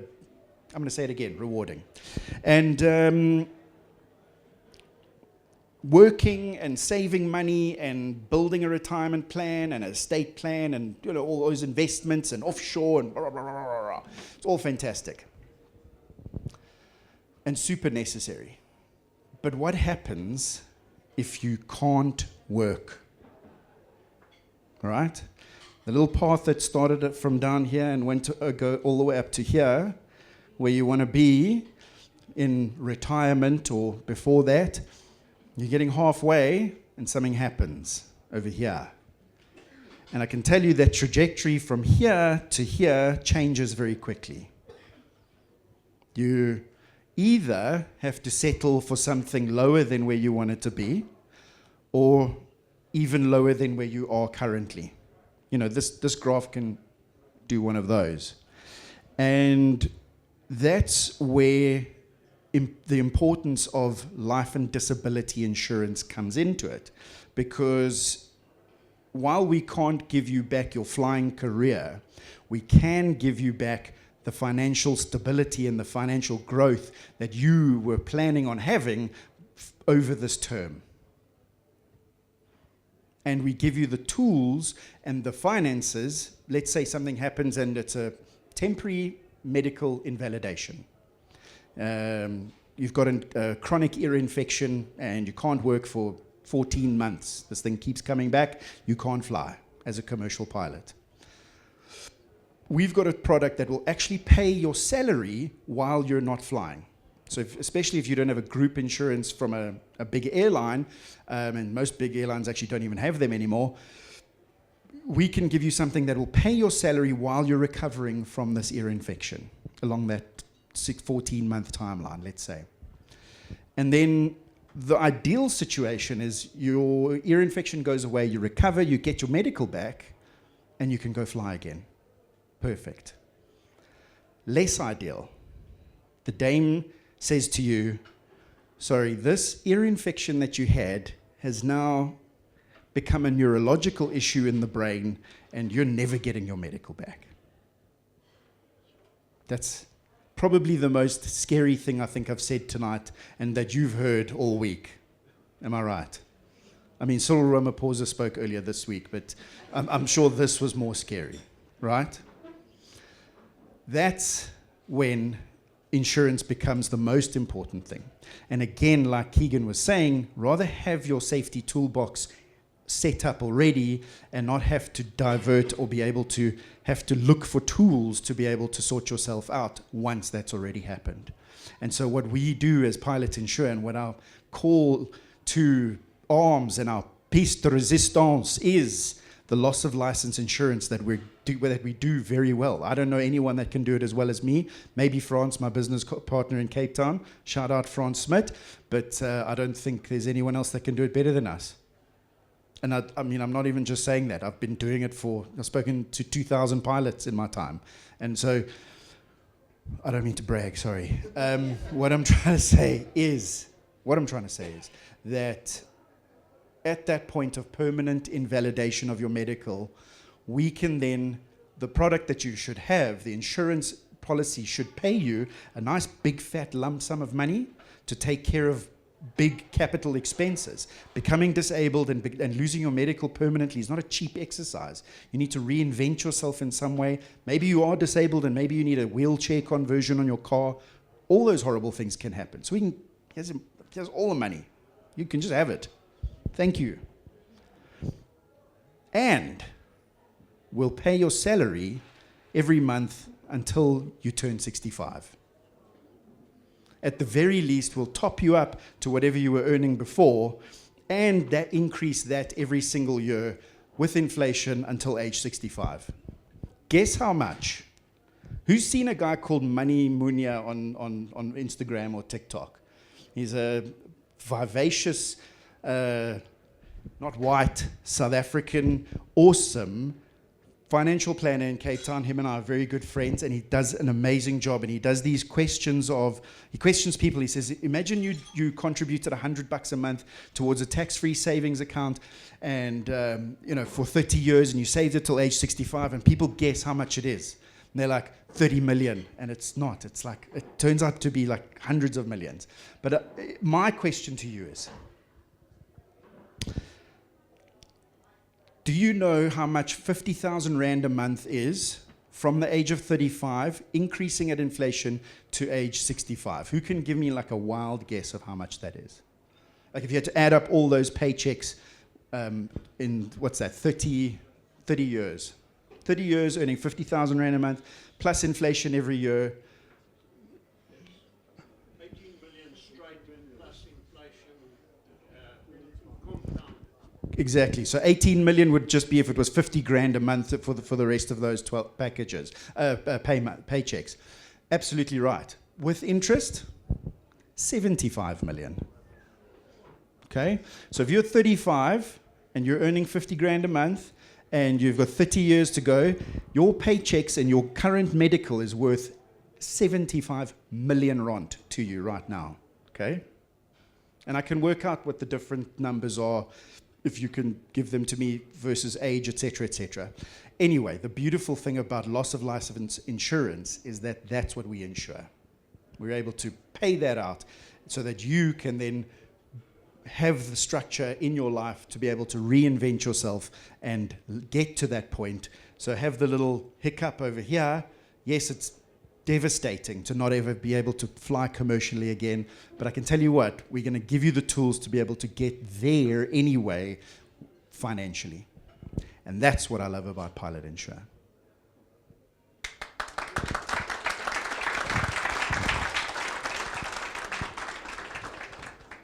The call to action there is, speak to me if you want to learn more about your loss of license. If you're a private pilot, we also do, I can get into that as well, but come and chat to me. But commercially, that's what we do. So please come and chat to me. You know where I am. You've got my number. I'm sure you've seen me on Facebook, Instagram, not TikTok. I'm not that young, unfortunately. I'm still a zillennial. All right. Okay. Thank you very much, everybody, for listening to me and listening to the message. I would like to hand over to JJ. JJ is going to give us a presentation about himself as a private aviator, how he got to where he is, and some of the safety stuff that he employs and the success factors that he's employed into his life and to becoming the person that he is. And I'd just like to say thank you again to JJ for being one of our main sponsors here tonight and giving us all this awesome stuff. JJ, big round of applause, everyone.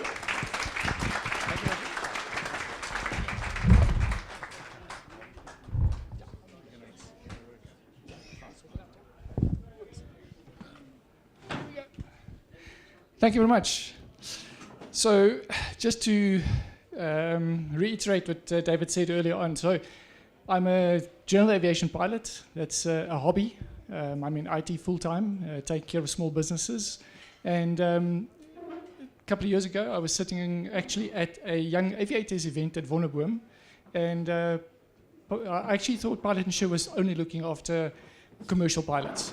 And David started chatting to me, and I realized, but he's actually doing a lot more than that. And as of then already, we restructured my whole portfolio, and I'm not fully insured with Pilot Insure. So what the previous speaker was also saying is that you want to make sure that when you fly, that you can take care of your family. So if anything does happen to me while I'm flying, I know I can rest assured my family is taken care of. As the main breadwinner, that is very important to your family as well. Make sure that they're taken care of too. The safety aspect of aviation is extremely important. So I can tell you all kinds of things through my 400 odd hours of flying general aviation, where very early in my flying career, you make stupid mistakes. You get getitis. Doesn't matter what I'm going to fly. You plan to go for a flight with your instructor, but you get to the airfield and you see that this windsock is sitting 90 degrees and it's probably pumping 50 kilometers an hour winds. You know you should not be flying then. But you've got this urge because I want to fly, I've planned to fly, I've come to fly, I've done all this way.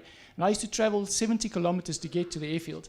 So I really wanted to fly when I get there. You don't want to turn around and waste that hour and a half that you were driving there. But fortunately, realizing that you're not just flying for yourself, you're flying for your family, you're flying for your friends, your parents. So your own safety impacts them as well. So make sure that you take all these things that are being said tonight to heart and learn from it.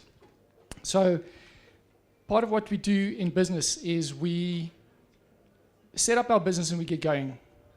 We don't stop. We just try and make ends meet at the end of the month. We try and grow the business. The problem with that is we don't do a pre-flight. So in aviation, every time you get to your airplane, you do a pre-flight.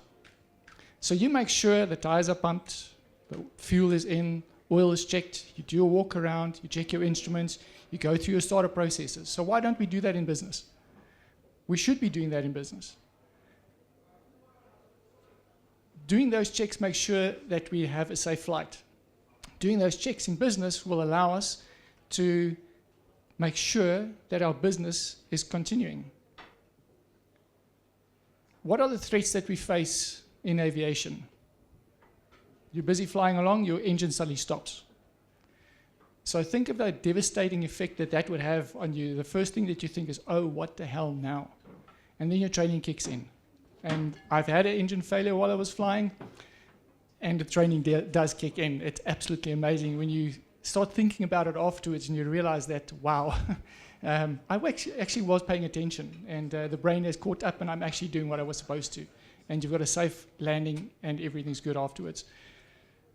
So in business, what is the big thing that would affect you?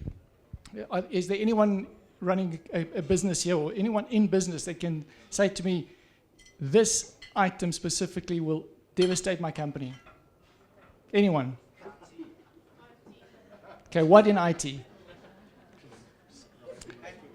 So someone hacks into your system. All right, what do? They steal your information. They encrypt your information. They make sure that they cripple your business. So part of our pre-flight is we make sure that they can't do that. And if they do that, like if we have an engine failure, that we can recover from that. If your accounting system goes down, if your telephone system goes down, if your email system goes down, if your documents go down, get lost, get encrypted, if your laptop gets stolen, a reality is you travel with your laptop in your car, you stop somewhere, you quickly go out to the shops. When you come back, either your car's gone or your laptop's gone. How do you recover from that? And then we've got all the other things about, what about Poppy? How did I protect the information that's on there so that no one else can use my customers' information to infiltrate their systems or my system? So those type of things are the things that we at Personal Systems look after. So we try and do a pre-flight on your business, same as what you do in aviation. We apply the same principles to there to make sure that your business can do business safely. Not just to protect your information, but whoever you're communicating to as well. Because chances are if you get infiltrated, whatever communication you are sending out is also going to try and infiltrate whoever you are doing business with. So the knock-on effect is massive. So if you've got any concerns about any of those type of things, come and talk to us and we can help you out with that. So that's the one thing that I want to talk to you about. The second thing is, do you want to give back to aviation? Yes. I'm very passionate about aviation, and I'm passionate about getting young people involved. So my kids are part of the Young Aviators, and it's doing brilliantly. I'm part of the EAA. I love it. There's always someone that knows more than you. You always learn, and you always connect, and you can always find an answer. So what we can't do today is we can't get on a bicycle, drive to an airfield, and interact with whoever's busy with airplanes. We used to be able to do that 20, 30, 40 years ago. It was safe for us to do that. Today we can't. The airfield is locked. The roads are too busy. It's too dangerous. So how do young people at school level gain access to aviation? Unless they know someone at the moment, there's no chance. So what I've done is I've started with a youth aviation network. It's an initiative to try and get school-going kids that's keen on aviation involved with aviation, so that they have somewhere to go, that they have mentors that they can communicate with, and that they can find their journey into the next level, which would be young aviators, with general aviation, the EAA, and whoever knows, commercial pilots and whatever. So we've started this with Pilot Insure about 2 years ago, I think now, and it's still growing. There's a lot that's happening in the back end. We hosted an event at Baragwanath Airfield a couple of months ago, where we had 10 youngsters that even their parents got time to fly. The idea about this is not that you rock up and you're going to fly. The idea about this is that if you're keen on aviation, you'll do the groundwork. You're going to help clean hangars. You're going to help wash airplanes. But during that time, and this is where the real value lies, is you'll be able to talk to the pilot about this airplane, about his experience. So there's the knowledge that's going to be transferred. So what are we trying to achieve at the end of the day? Who's going to be involved? So we're looking at youngsters from the age of 13 and up, in a school, in a flying school, someone that you know that would be really keen and just needs that gap, that exposure at the end of the day. We also need businesses. I can't do this on my own. Not even, David's a big guy, and he's a strong guy, but he and I are still too small to do this. We need people in the industry to partner with us. And I'm very happy to say that for quite some time now already, ExecuJet have partnered with us, making their facilities available, financially assisting us as well. So look at the space going forward. Some big things are coming. And then obviously we need enthusiasts like yourself. Connect them with whoever you know that needs that gap with us. But we also need you, your experience, your aeroplane, your time. What are we looking at doing? We want to basically teach the flying basics, take a PPL, water it down, and start transferring that knowledge. Teach the kids about weather. Who these days know about clouds and the weather systems and those type of things? It's things that don't properly get taught in school anymore. Teach them our experiences. My one experience, I got my light sport airplane license. I was flying from Krugersdorp to Nigel. One morning early, 7 o'clock, I take off, I've checked the weather. And as I'm flying along, I see the weather there, Baragwanath side, south of Joburg past here, is not going the direction I was thinking it was going. By the time I arrived in Nigel, instead of the wind blowing into a southerly direction, it was blowing in a northerly direction. That weather was on top of me. And for some reason, I read it wrong. So I can take that experience, I can hand it down to someone and say, be careful, make sure, double check, ask, and so forth. So these days, what have I learned from doing that? If I do a long trip, I use Easy Plan, Easy Cockpit, fantastic software, has all the local airfields and all the local contacts on there. Phone those people on your route as your alternatives, for instance, and say to them, how's the weather there? Can I phone you? I'm planning a trip next week. Would you mind? We'll start building that network. We did a trip to Uppington. From here to Uppington with a little jabby, 4.5 hours, 880 kilometers by car. It's a long distance. By the time you take off here and the weather was great in Uppington, at that stage it might not be the same. But during your flight, you can actually reconnect with those people and double check it. Because they are there, they can actually use their eyes and their senses to tell you. So let's teach these youngsters about those experiences that we've had so that they don't have to make the same mistakes. Involve the youth in flying events. So Pilot Insure put up a fantastic display at the Pretoria Fierce. If we take these youngsters and we teach them how to do these type of things, we get them qualified as marshals. They're involved. They have some worth to themselves, and they network with other people in the industry. Like I said, wash aeroplanes, clean hangars, teach them about tools and how to use them. How many of you sitting here have held a drill and know that the drill has got a forward and a reverse? Who knows that you've got different drill bits for different things that you're drilling into? Very few, because that skill is not being taught to our kids anymore. I was taught that by my father, but unfortunately we all don't have that privilege. So this environment will be able to do that, and in doing so we'll be able to get eventually to build an aeroplane. That's the goal. Start somewhere, teach them the skills, start building an aeroplane that they can actually see from zero to finish that they were involved in, that they give them something worth as well. And then obviously, we'll get guest speakers to come and talk to them, people in the industry. If, for instance, they want to, everyone thinks that being involved in aviation is just being a pilot, but there's so much more. I mean, there's ATNS. We all know what the situation is that we have with our traffic controllers at the moment. We need new traffic controllers.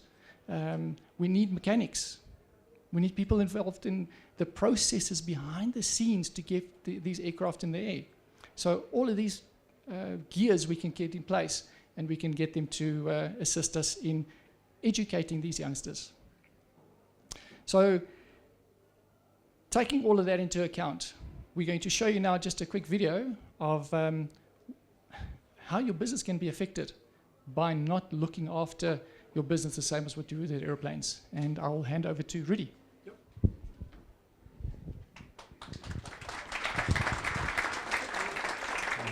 Thanks, JJ. I'm not sure if it's okay for me to say I'm not a pilot. So what we do is we're cloud specialists, so we put your data in the cloud.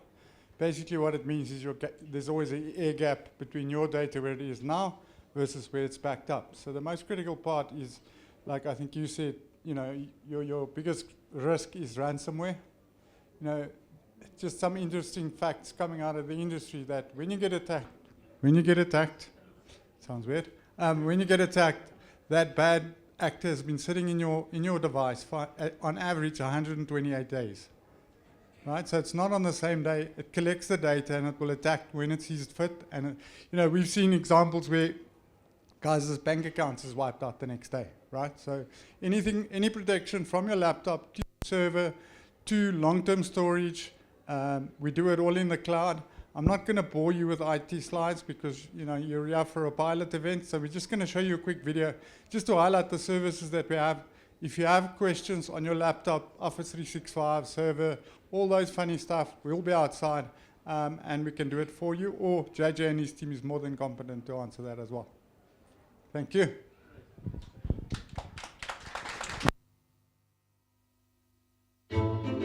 As South Africans, we're used to having backup, a plan B, just in case, insurance, that added sense of security should we need it. We protect ourselves, our loved ones, our pets, our possessions, our privacy. But what about our data? The information in various forms of media Just struggling with sound. living inside Do our we have a many feed from devices. the laptop? No, we Who's don't. protecting Okay, that? stand by, everybody. Because devices can break, be stolen, get lost or hacked. So many things. Think about it.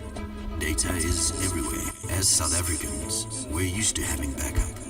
A plan B, just in case. Insurance, that added sense of security should we need it. We protect ourselves, our loved ones, our pets, our possessions, our privacy. Translate. But what about our... So in aviation, you've got a plan A and a plan B, and hopefully C, D, and so forth, like we've spoken before. Your plan A is everything goes according to plan. You've done your planning, you've done your due diligence, aircraft starts, fuel holds, weather's fantastic, flight goes according to plan. Along the way, something happens. You've got some of those berg winds that you showed us the graph of earlier on, which you didn't anticipate. You get smashed around that aircraft, you need a plan B. You need to turn around, you need to go land elsewhere. In our business, everything goes well. We do business, money comes in, money goes out, everything's fine. Someone sends you this funny email, and it looks like it's from your boss, but it actually isn't.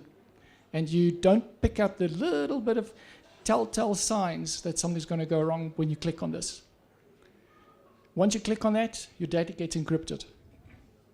Someone gets access to your email. They start sending out emails to your network, instructing them to maybe pay some money into a wrong account, or our bank details have changed, those type of things. These are realities that happen on a daily basis. Companies, huge companies with massive IT departments in South Africa in the last year have been hacked like this. So how do we protect you against that? Before this happens, we need to make sure that your systems are clean. We need to make sure that you've got the right protection, the right backups set up. These guys tend to infiltrate your system, and they sit there for 6 months before they actually trigger anything. So by that time, if you've done a backup to your USB drive 2 or 3 or 5 times, that whole backup means absolutely nothing. So what do you do now? It's too late. Yet, if you've come to us, Personal Systems, we've put in cloud backup solutions for you. We've copied that data. It's clean. You can use it to recover. Your accounting systems up and running. Your email systems are up and running. If you've lost data, you might have lost a day's worth of data. Any business will be happy to be able to recover from that. The problem comes in that if you need to go back 6 months, will your business survive? If you've got to go to a company and say, well, sorry, I actually don't know how much money you owe me because we've had this hack. Do you think they're going to be true with you to say, listen, according to their records, they owe you X, Y, Z? If that was to one customer or one company that you've been dealing business with, great. You might be able to recover and say, well, let's just write it off and off we go. But imagine that happens to your whole database, everyone that you've done business with. And again, the knock-on effect is whoever else you have been communicating with. So by making sure that your plan B is in place, that your alternate airport is selected before you actually need it, gives you the peace of mind to be able to make sure that your business can carry on. If Pilot Insure lose their database of their customers, they will go down. If I lose my customer database and I can't say who owes me money, when and how much, I will go down. If my systems get infiltrated and I start losing data and my customers can't rely on my reliability, it'll affect my business. I will go down. So making sure that the alternatives are set in place. And it's not a case of, okay, fine, it's now there. We set up reporting. So firstly, if any backup fails, we know about it instantly. Secondly, on a monthly basis, we set reports to our customers to make sure, have those backups actually worked? And we do an actual restore. Randomly select a file, we restore it to make sure that that backup is readable. So we know that in the event that anything goes wrong and we need to click on that plan B, it's easy. We've had to recover data for customers, and so far, thank goodness, we've had a 100% success rate. We've not had any issues with that. And that's my story. So I hope that we've inspired you to make sure that your plan B is in order, that your insurance is in order, and happy flying.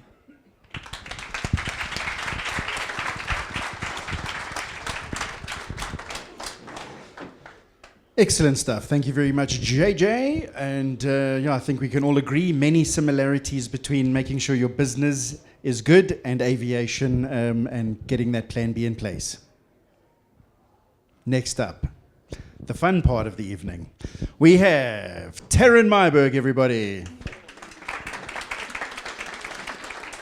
Taryn is going to talk to us about competitive flying. And we're going to do a nav exercise, so we're going to immerse ourselves in proper aviation tonight. It's going to be really, really fun. And I'd just like to say that I've been part of the South African Powered Flying Association for a couple of years already, and we have a heck of a lot of fun doing competitive flying, speed rallies, president's trophies, all those kinds of fun things all around the country. And if you want to sharpen your axe and become a better pilot, come and join in. It's a heck of a lot of fun, I can tell you that much. Here we go, Taryn. I'm butchering it. She's going to do a much better job. Everybody, Taryn.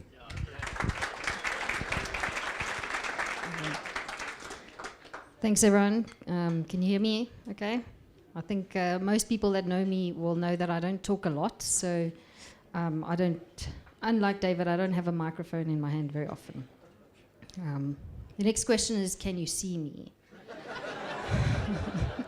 The unfortunate truth is, if you can't see me, it's too bad. I've been trying to grow for the last 38 years and haven't been successful. Okay. Where do I point it? No, okay. Do that. Okay. So I'm going to start with a little bit of background about how I got here, why I'm here, and my passion for aviation came from my dad's passion for aviation. From a very, very early age, my dad has always loved aviation. We spent, I don't know, every air show that was in the vicinity and some that weren't, we were there. And there you can see, that's my sister and I. It's a photo of a very old photo before we had camera phones. So that's what I looked like then, also tiny and much blonder. My dad never flew himself, but he worked on aircraft as a mechanic, including Harvard's, and a lot after that. Yeah, and that plane itself as well. But he hasn't worked in aviation for a very long time. And at age 14, my grandparents came out from the UK, and I told my granddad I want to be a pilot. And that resulted in my very first introductory flight from Rand Airport. And I loved it. It was fantastic. And my parents told me, first you need to finish school, you need to go to university and get a job. And if you want to fly, you need to do it yourself. And that was probably the last time I thought about it for a very long time. So I went to university and I studied geology. I still work as a consultant in the mining industry as a geologist. And like JJ, aviation is a hobby for me. I do this on the side. It takes up a lot of work time though, so I work for my husband, so don't tell him. Okay. I was fortunate enough as part of my work, we spent a lot of time traveling, mostly in Africa, but also into Asia, into Europe. I've traveled to more than 40 countries just for work. And a lot of these projects that we went to, they were extremely, extremely remote. So the only way to access them was by helicopter most of the time. This was my very first site visit, and that's with Ian, who I met at work. He's now my husband. That's us. We had 2 R44s that took us to site every day in the DRC. I was also fortunate enough in Benin. I still have no idea how the client arranged it, but we flew in a military Augusta from one end of Benin to the other on one of their training flights, and it was fascinating. We had headsets and I could listen in on them speaking French, but what exactly they were busy with. So, okay. Here we go. It wasn't always fun though. My colleague on that trip got violently ill, and there was nothing we could do. We landed in the field, and that's how it was for the rest of the day. The last trip that really, really stands out in my mind was the trip to Kazakhstan, where we flew in this Mi-8, which was really an amazing experience, flying over the desert for hours and hours and looking at camels. And it's so cold. It doesn't look cold there, but it's so cold that your phone or your camera, you can take a picture and then you have to warm it up because the battery stops working. So these trips reminded me of my passion, my aspirations to become a pilot. And so I started my PPL in 2014. And I started flying with Mark Lulo of the EAA. I started at Circus Airfield. I finished at JFA at Panorama because they had an incident with the aircraft, so it was out of commission. That set me back a few months. And then also, I was trying to fit it in around work, around finances, around weather, around driving from Sandton to Panorama to fit it in between work and traveling. And so it took me nearly 5 years to get my PPL. So if your PPL is taking you really long, don't panic. You can still do it.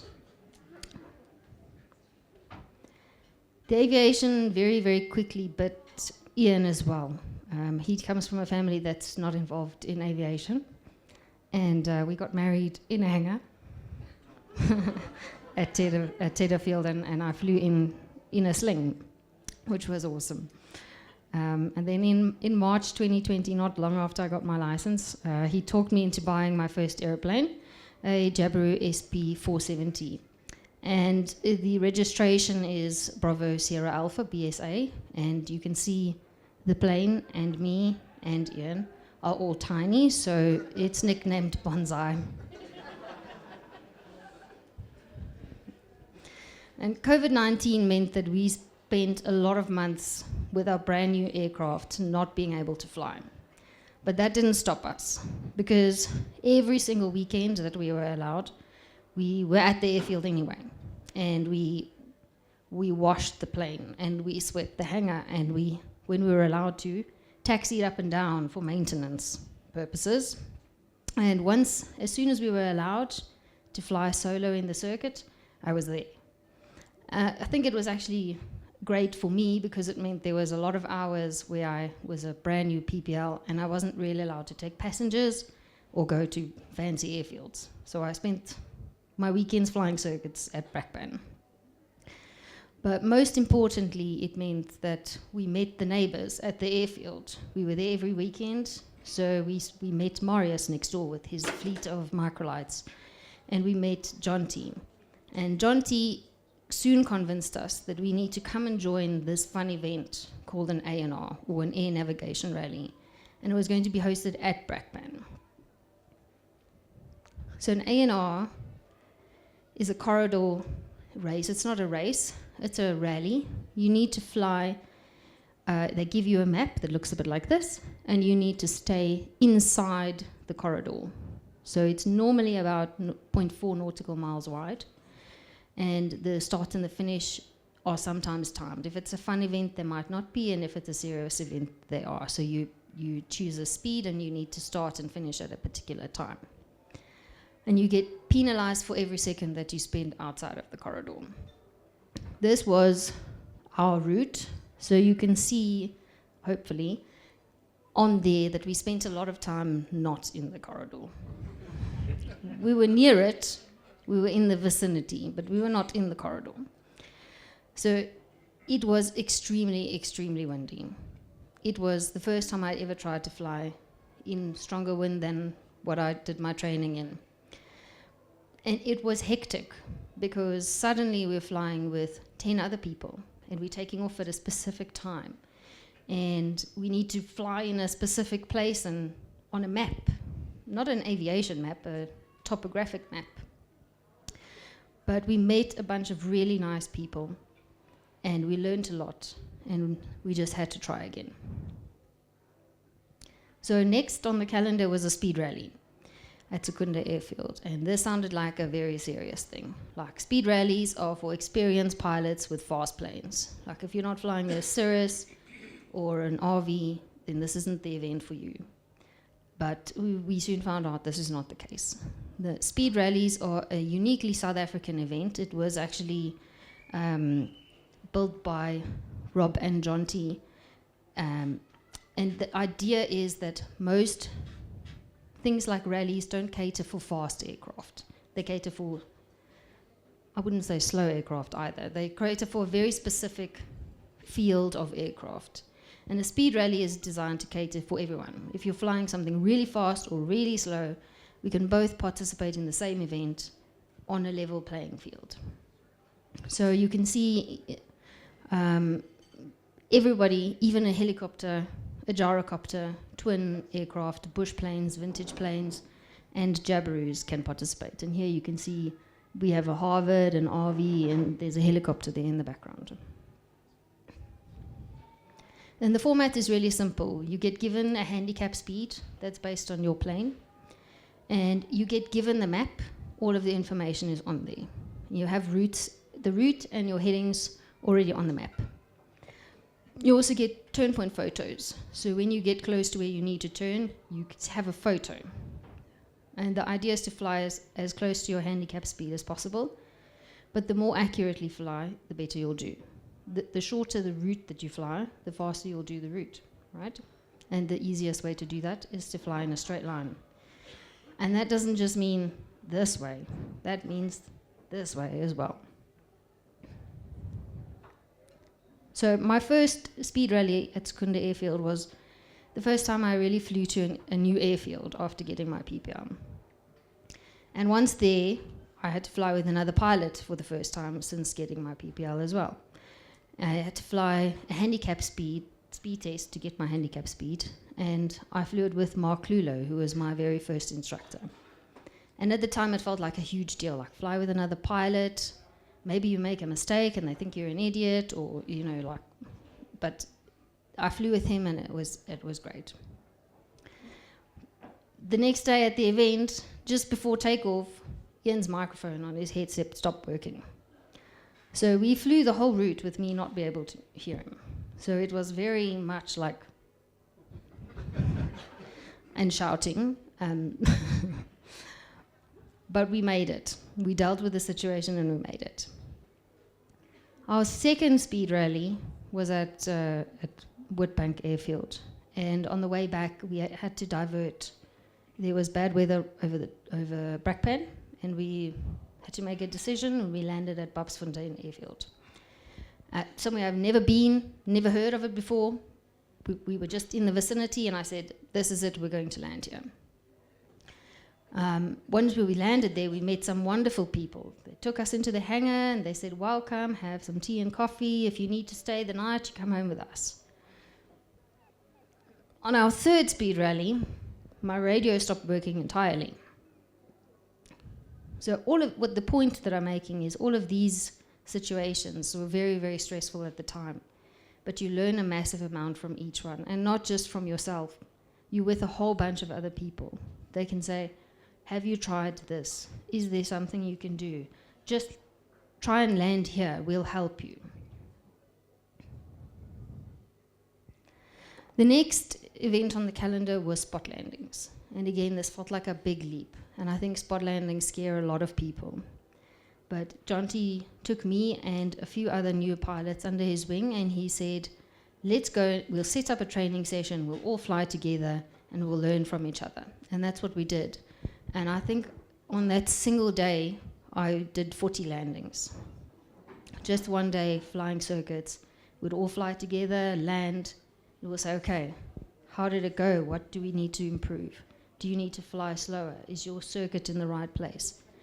And so we all got opportunity to learn from each other. I would have preferred not to learn while everybody is watching, but it puts you in the situation. You learn with everybody. Nobody feels like you're a sore thumb.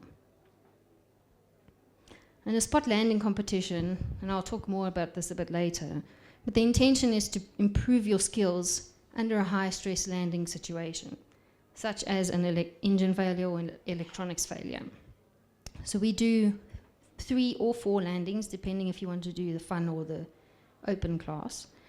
The first landing is a power-on landing, or it's a pilot's discretion. You can use power, you can use flaps, you can use anything at your disposal. It's just a normal landing. The second landing is a glide approach. So when you are on your downwind, you come in line with the threshold or your landing line, you pull your throttle back to idle, and you land. It's a simulated engine failure. You can use flaps. The third landing is also a glide approach, but no flaps are allowed. So you're simulating your electronics failure on top of your engine failure. The last landing is an optional landing. It's for the open class, but it's landing over a 2-meter tall obstacle that's 50 meters before the landing line. It feels like a hectic thing, but you're nowhere near that. If you are near that, you're too low. It's all in your head. So it's a really, really valuable way of, when you are landing in a field, know, are you going to make it over that tree or that fence? And it's just people holding some flags on a pole, so if you are too low, they just drop the flags, and it's not a big deal. And this is what the landing box looks like. So the idea is to land on a 2 meter wide bingo line. If you land on that line, you get 0 points. And like everything in competition flying, the further away you are from that goal, the more penalty points you get. So you get penalty points for landing after it, 10, 20, 30 points for every 5 meters that you land after the line. But you can see that you're penalized much heavier if you land before the line. Because if you are in an emergency situation, if you land too short, that can be very serious. Now you've landed on that tree or that fence. And that's why the penalties are higher for a short landing. The spot landings are a really, really great way to improve your landing skills in that setting with a lot of camaraderie. You fly with other people in the circuit. Everybody gets informal feedback, and you can listen to people's advice or you can ignore it. You know, you need to take on board what is suitable for you and your plane. I get a lot of advice from people that don't fly Jabiroos on how to land when they fly a Cessna. It's not the same thing. So you listen to what they do, how they approach the situation, and you take on board what will work for you and your aircraft. And nobody feels out. So you can see here, even in the competition, you can always go around. Pete became known for going around. I've gone around in competitions more than once as well. Sometimes it doesn't go the way you planned. And then this was also my first competition, and you can see there, the green is the altitude, and the red is my heart rate. So you can see every time I get close to the landing line, my heart rate goes. So all of these led us to rally flying, which is what Ian and I are really, really passionate about. We feel that this is the ultimate test for us. And we really enjoy it. It's a 2-crew operation, and you're testing plotting, observation, timing, and landing. So we have a pilot and a navigator, and I'll show you when we do our navigation exercise just now that the term navigator is maybe not the right term, but the route is flown at a nominated ground speed. So depending on your aircraft, you will choose a ground speed. You say a little bit slower than you would normally fly because you want to be able to speed up if there's a headwind, and you want to be able to slow down if there's a tailwind. The navigator gets a clue sheet, and he needs to prepare the map, and he gets a certain time that he's allowed to do that in. And then on the route while you're flying, you need to locate en route photos as well. There might be ground markers, and identify the turn point photos as true or false. They might be incorrect. And then the part of it as well is flying over every turn point at an exact time. So they say you need to fly over this at 17 minutes and 17 seconds. That's what you're aiming for. You've got a 2-second window either way before you start getting penalty points. When we first started, that felt massive. If the window's 30 seconds before you get max penalties. If we got within 30 seconds, we felt like it was a miracle. Like, how did we get this right? It was a massive achievement. And it just really teaches you how to know exactly where you are and what you want from the plane at every second that you're flying. And then you finish with a landing. It's a scored landing, but any configuration, a power-on landing. And the fun class is a really fun introduction into rally flying if the full thing seems too intimidating. So this is a real example of what you get. You get a task sheet or a clue sheet. The navigator gets this, and then you prepare your own map. So this is actually the clue sheet for this map. So you can see turn point 3 is a dam wall, and that's the dam over there. And it's got a time next to it that I'm trying to achieve. So once this is done, I get the map as the pilot. I need to know where we are and when we need to be there. So our first rally competition ever was the Rand Challenge in February 2021, and it was a bit of a disaster. It was the first time we'd ever flown a competition in a rally, and Ian was still plotting after takeoff. He got horribly airsick. I still hadn't learned how to navigate on my own, so we spent probably an hour flying around where I was never quite sure where I was, and he couldn't help me because every time he tried to look at something, he just went white. We eventually landed back here and figured out that we never turned the loggers on. So I think it's a good thing no one will ever know how badly it went. But at that time, the South African Power Flying Association were preparing for the World Championships, and they were going to be held in South Africa. And they welcomed us, and all of the new pilots. They said, come and learn with us, come and train with us while we're busy. And so we took that on board, and we flew to Stellenbosch to take part in the first ever Rally Nationals in 2021. That would be our second rally flight competition. And that's us at Stellenbosch Airfield. It also didn't go very well.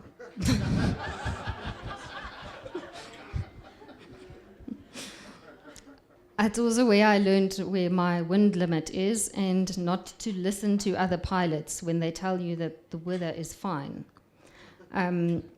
So in that process, the community welcomed us. They shared their time. They shared their tools, the learnings that they've had. Everybody has made, not mistakes, but you've made errors, you've scored penalty points somewhere, and you can show somebody else, we've done this, don't do this. But at that, COVID already led to a postponement of the World Championships from 2020 to 2021. And then it led to another postponement from 2021 to 2022 and a change of venue. It was going to originally be held in Stellenbosch, but it moved to Brits. And that's how we got to Brits 2022 World Championships. And that was, again, a huge advantage for us because it gave us 2 years where we could train with people that have been doing this for many, many years. And we could improve and we could learn from some of the best pilots and navigators in the country. We got our Aero Club colours at the Brits Rally Nationals in 2021, so we didn't qualify for the team, but we could have participated under the Aero Club. And we finally qualified for the South African team in 2022. And I think we took a few people by surprise because in the past that wasn't a possibility. It took people 10 years to get to that point. But the entire community had changed. It became a team effort. How do we learn together as a team and improve as South Africa rather than how do we improve as Taryn and Ian and become the best pilot in the country? And that was a massive, massive change, and it was really, really beneficial to us.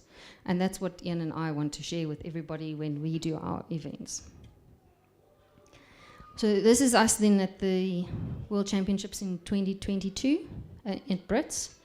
And you can see in there our rally setup, so how we personally set up our photos on the in our plane. And us at the opening ceremony where we got our Protea colours.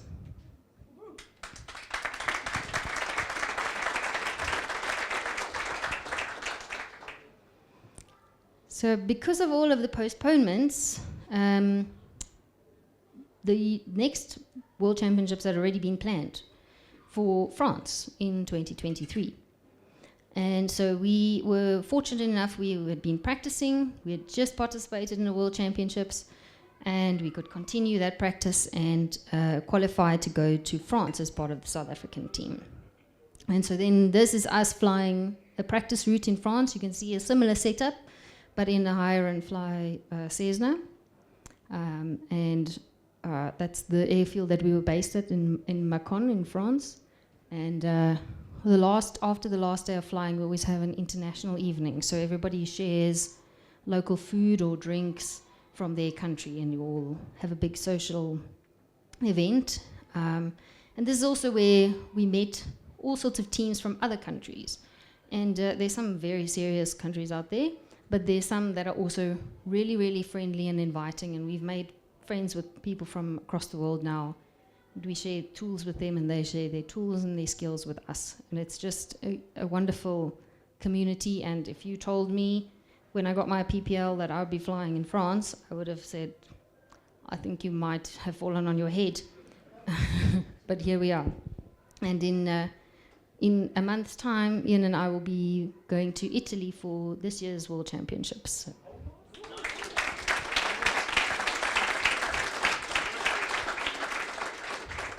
Taryn, nicer clippies on the table, eh? That was to give a new direction.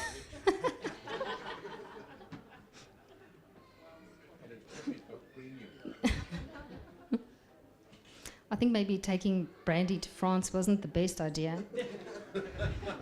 But anyway, they have their own Brandy. Okay, so I want to do a little with that introduction into rally flying and all of that, what we do, a short navigation challenge. So we went and flew a little route from Airspan, and I have the GoPro at the bottom of the plane. So we've got a whole series of maps and photos, and the route is on there. So you need to find yourself a team, probably 5 or so people or more, and you each get a map and 2 photos, sheets of photos, so 2 pages of photos. What I suggest is you have at least 1, but possibly 2 people whose job is to make sure they know where you are on the map while we fly. Then the rest of you divide the photos up between yourselves and try to memorize them in the time you have, and then see if you can spot them while we're flying. And don't shout out the letter. You need to write down, you need to mark it on the map where you are, and don't shout out the letter because then other teams know where you saw it. Okay.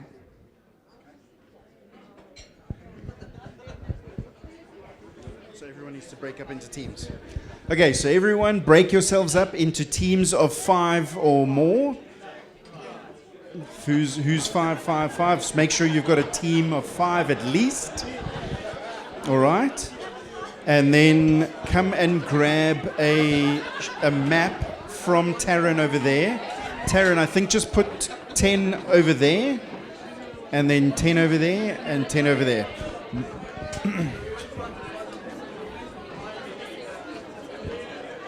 All right, so you'll have a pack.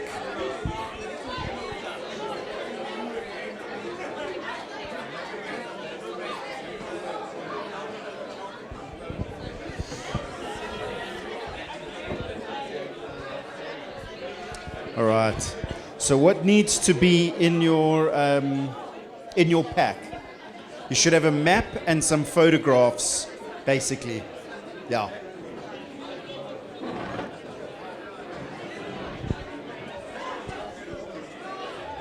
All right. Have you got some? And if your cell phone's feeling a bit flat, there's chargers on the table. Power yourselves up. There's some power banks there, courtesy of Personal Systems. Thank you again, JJ. And if you need light, obviously you're going to want to shine your torch on it, and you can charge your phone using that.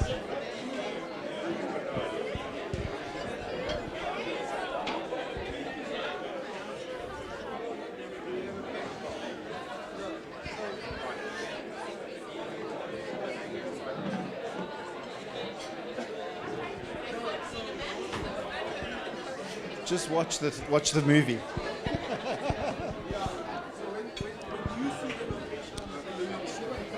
Hey?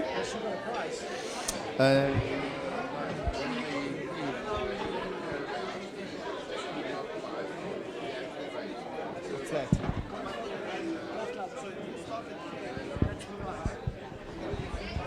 I want this. What are you talking about? Really? it expensive? Who's this? Who? Damn it, JJ.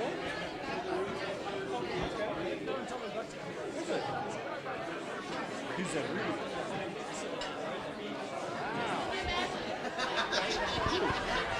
Done.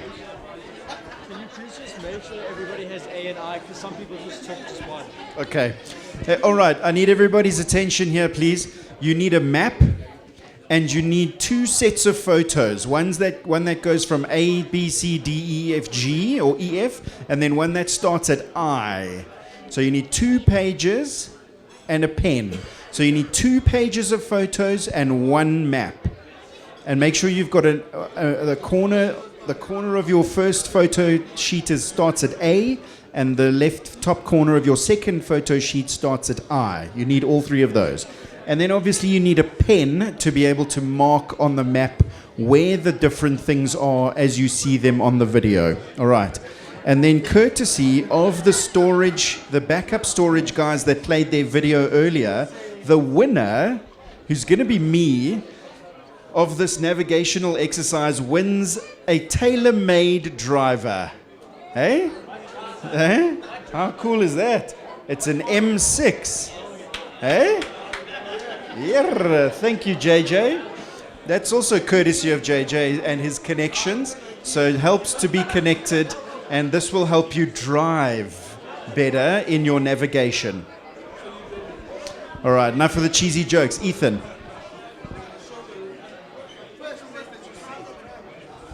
The one who gets the best map thingy, the one we decide, gets the driver. Yeah? This is the winner. So you'll get your eyes on the prize, everybody. Okay, make sure you got a map and 2 photo sheets. Thank you. I'm going to hand back over to Taryn, and she's going to brief and do the rest of this. Thank you.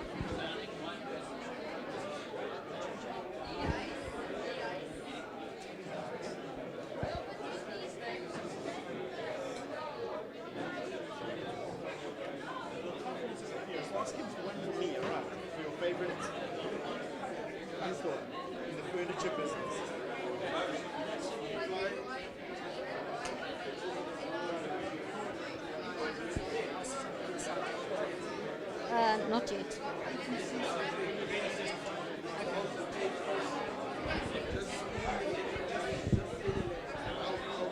Okay. Have you all got yourself a team? Give yourself a name. Write it on the map, because you're going to have to give the maps back just now. Okay. And on the map, you'll see airspan and a start and finish. Okay, we're flying in an anti-clockwise direction. Okay, have you got it? I'm going to press play, and I'm going to give you guys a freebie. I'm going to show you the first photo. Okay, are you ready?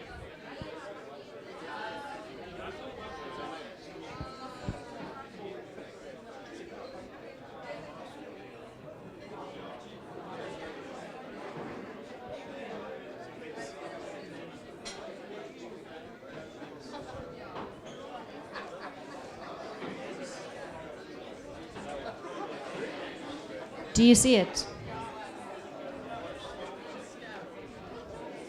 And get a little bit closer. Do you see echo, E? There it is. Okay, do you know where you are on the map? Yeah, so you need to write it on the map. Draw a line and put E for echo. Okay. No.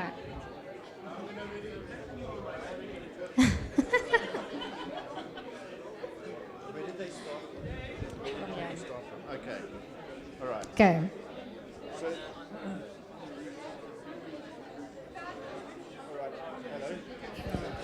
hello. Okay, so everybody started in the blue block If you can see the blue block, that's where the takeoff is from. Okay. And now we're traveling in an anti-clockwise direction. You need a pen. Okay. These pens. Dad, can you give some pens? Okay. All right. I need some pens over there. Do you need pens? Yeah. Pens. Pens. Okay. Good question. My dad's taking some pens. If anyone's got spare pens, There's they some need them in pens the back. with my dad, if anybody needs a pen. Hold on. Yeah. They've got pens. Great. Okay. Okay. All right. So that was the first one. We got the first two little dams, and that is Echo on the map, and we're going in an anti-clockwise direction along the bottom. Now, keep track of where you are, and we're going to carry on. The clue is look for the roads that we're going to cross. Roads, rivers. Those little black squares are buildings. So sometimes it's one and sometimes it's a whole bunch, but they're normally farmhouses. Those are the big things we're looking out for. Okay. Okay.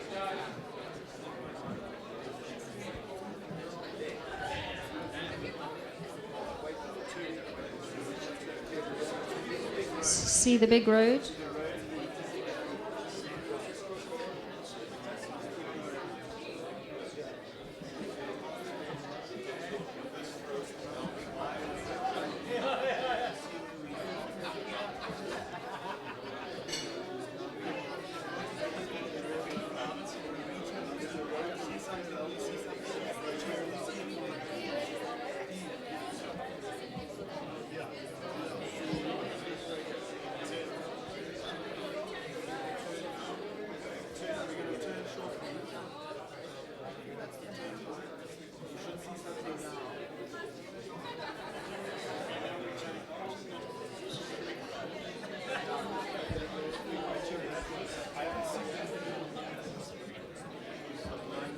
Okay, we're coming up to the first turn point.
So the next thing to look out for on the map is that black line is a railway.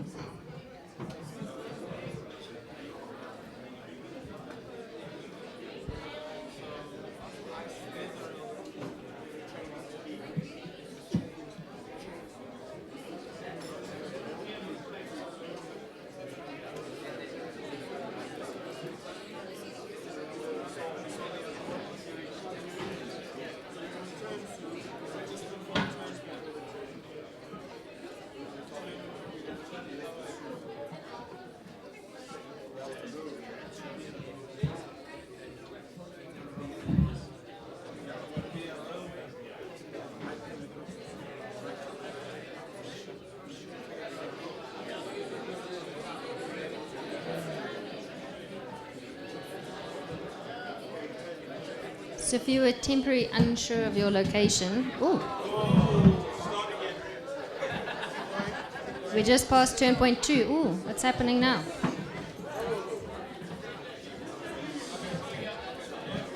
Oh, TV on that side. Okay.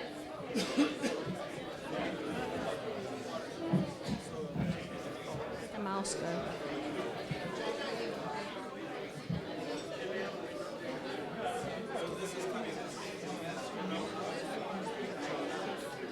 Here we go.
So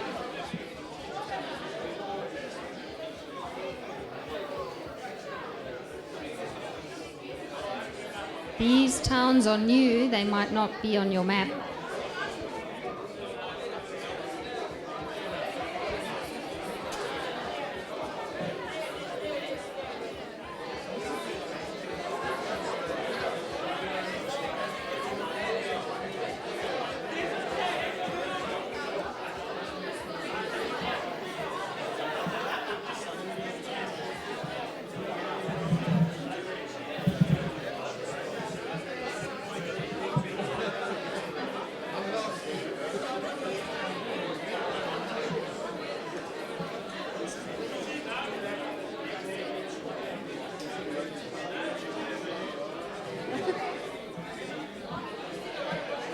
Okay, this is the last leg.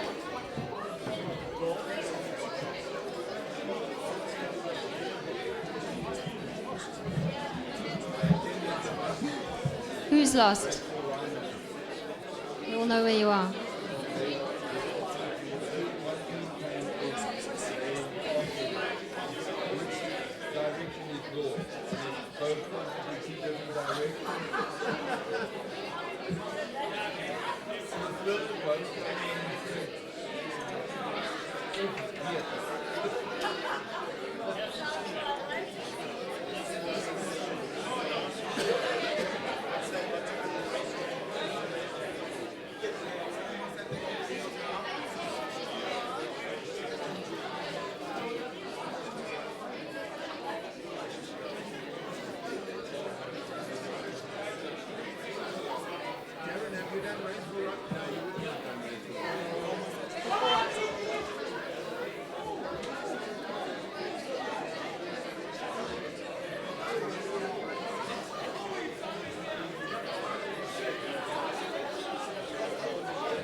back at airspan.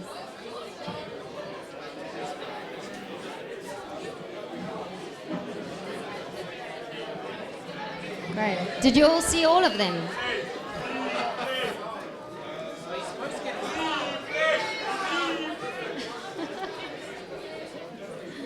The more you see, the better.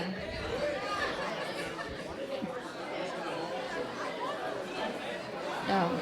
So, don't forget to write your team's name and maybe your names on your map, and then you'll hand them all in, and then we'll mark them, and we'll see who saw the most photos, but not just who saw them, who marked them in the right place. So in a rally, if you mark it in the wrong place, you still get penalty points.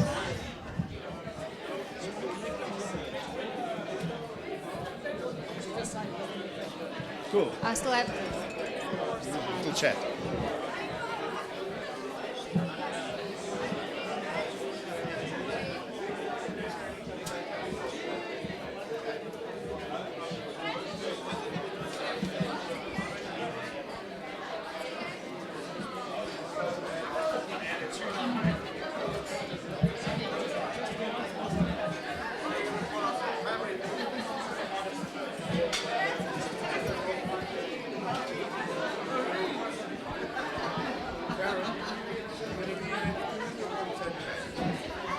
It might be.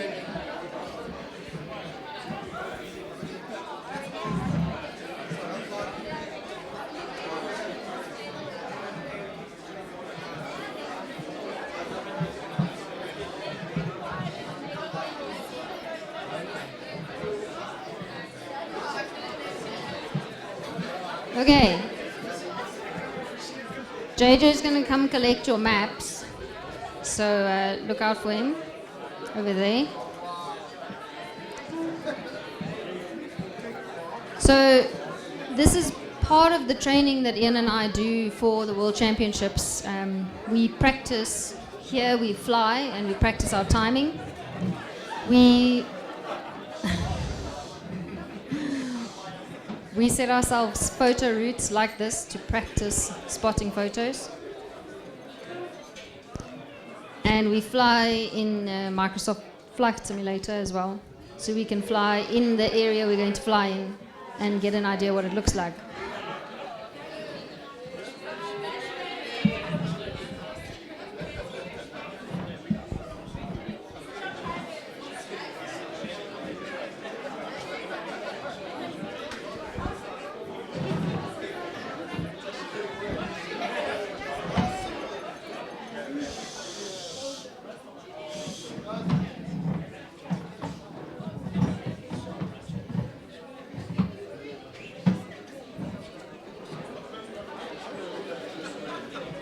I'm nearly done. I've just, like David said, another 2 hours.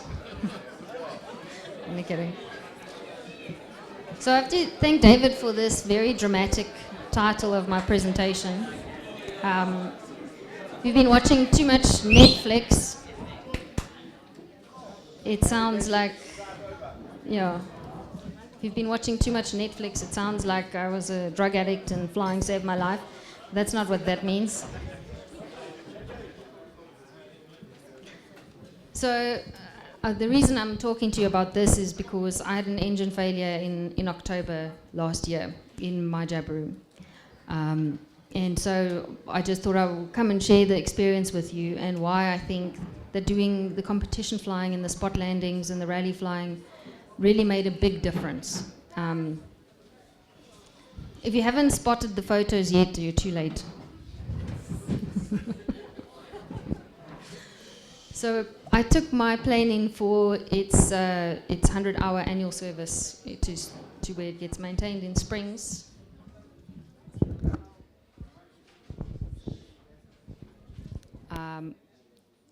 Is that, yeah, okay, good. And when I went to collect it, I'd actually had the spot landing competition that weekend. So I had collected it, I was just collecting it in time. I was going to fly to Brit so I could practice a few spot landings, and then it would be the spot landing competition the next day.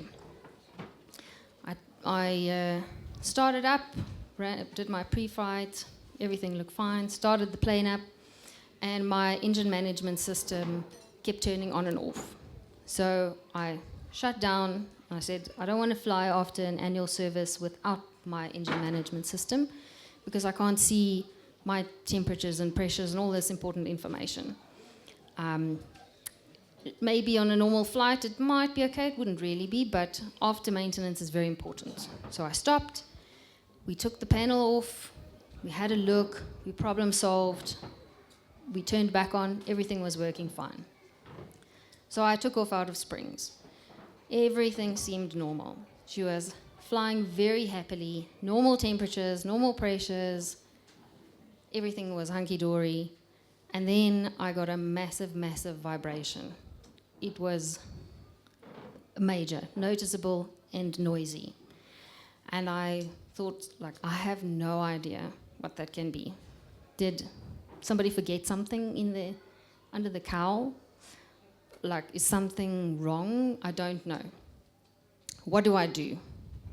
The immediate thought was, there's a town in front of me. But Petite is ahead. It's not far ahead. Do I continue to Petite? Or do I turn around and go back to Springs? So my first thought was, let me turn around and go back to Springs. In my turn, if everything seems fine, I'll continue. If it's not, then I'm going to do a precautionary landing. There's a field right next to me. As I turned, the engine stopped, dead with a violent bang. It was not a nice stop, it was a noticeable stop. So I was then committed. So this is my flight path. I have a Garmin watch, just a normal, not a fancy D2, but every time I fly, I track an activity. And so you can see here on here, I took off out of Springs, here, and just as I crossed the N2, there is where the vibration started. This is the field that I landed in.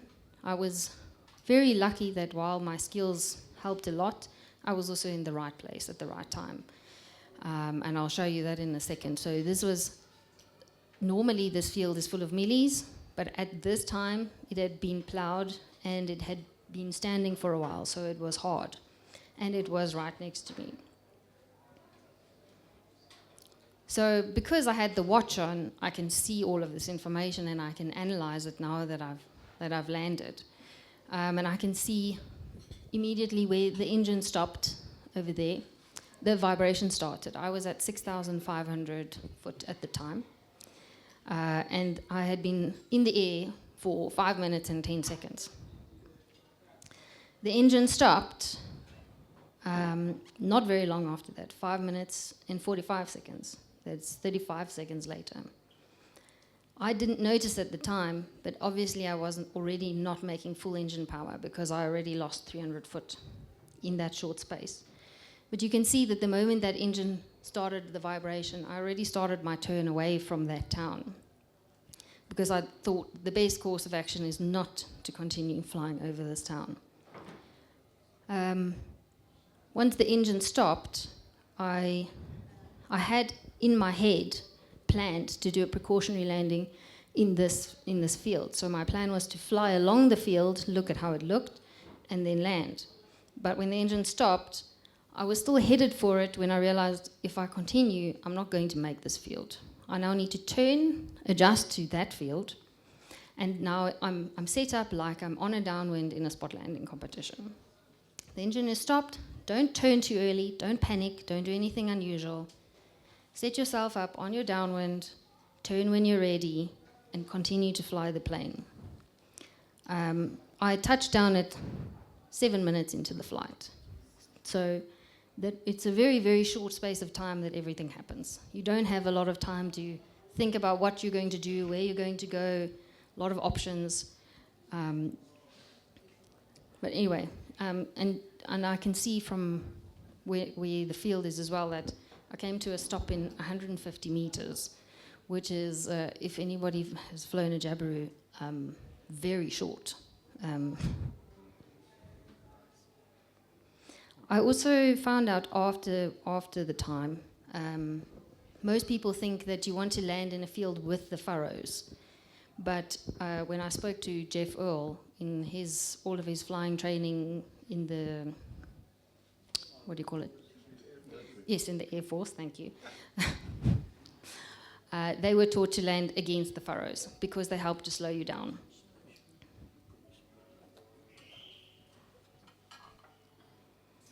So I could also see I was just over 1,000 foot at the time when it happened. So it was exactly like a spot landing competition. You're on your downwind. I was fortunate. I was at 1,000 foot. It could have been lower. It could have been on takeoff. And you can see just how quickly things happened. And I touched down at just under 60 knots in the field. And the main reason I can see on where the engine stopped, is where my heart rate spiked. So it was like 100, it went up to 113 when the vibration started, and it immediately jumped up to 160 or so. And then it stayed there for the rest of the day.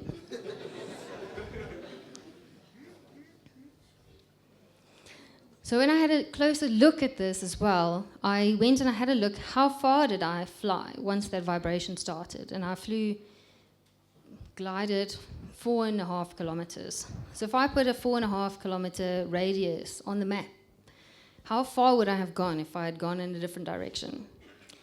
And if I had gone for petite, I definitely wouldn't have made it. I think it would be quite an ugly situation trying to find a spot to land in that township. There also weren't very many options on this side either. Those are all small holdings. So lots of fences and buildings there as well.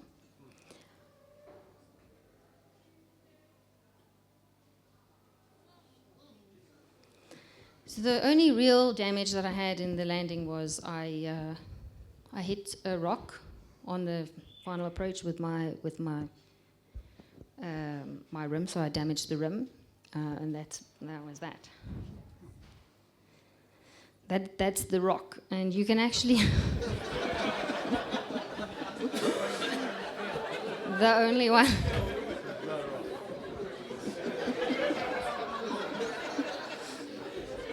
I'm a geologist. Yeah, I took it home with me.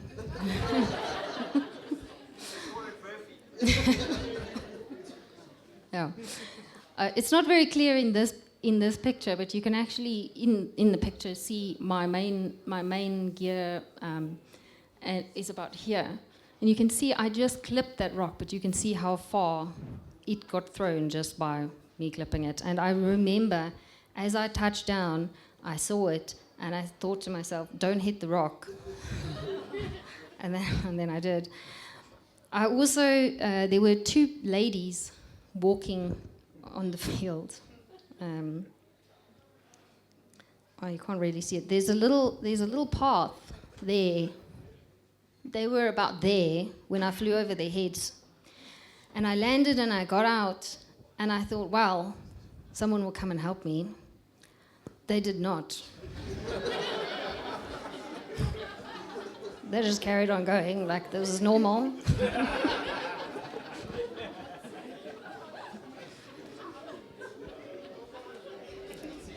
It happens every day. These crazy white people, what are they doing? I also did, just on my base, I did a Mayday call. And somebody did respond, and they asked me where I am. And I had a massive brain fart. I fly over this township all the time. They asked me, "Where are you?" And I said, "I don't know." I'm north of Springs. I just crossed the highway, but I don't know what the name of that town is. Davyton, yeah. I won't forget that in a hurry. So that's Davyton, if you're wondering. So there's no other obvious signs of damage. Nothing else looked wrong. There's no oil leaking out. I still had fuel. There was oil in the engine. The only sign that something was wrong was that the prop seized solid. Anyway, so that was where I landed, in a field with the rock. Yeah, I then something very, very important that I realized was the first person I phoned was my dad. He had just dropped me off at Springs. He was rather surprised to hear from me like less than 10 minutes after I took off. But what I realized then is I probably stood around for another 10 minutes. Firstly, you don't know how to tell someone how to get where you are because you didn't drive there. But you need to have the number for CAA and search and rescue handy, not like stored in your phone somewhere, like handy, like printed on your dashboard or something, so you can phone them, because you're kind of like a bit stunned, standing in the field, like, what now? I only thought about it 10 minutes later. Okay, I did a Mayday call. I better phone search and rescue and tell them that I'm fine, since the only information they have is they don't know where I am. So they were really, really good. They communicated with me. They made sure I was okay. They sent an ambulance. The government and private ambulances arrived within 20 minutes. The fire department and the police, on the other hand, took 4 and 5 hours respectively. So I wouldn't wait for them. In fact, by the time the police arrived, we already had the plane loaded up and we were leaving. So some of the lessons that I've learned here, or the things that I think about, is that when you're doing your training and you're doing your simulated engine failures, you practice them at altitude. You have lots of time to think about a field, to turn, to say, ooh, we're not going to make it, so let's go around. You never actually land.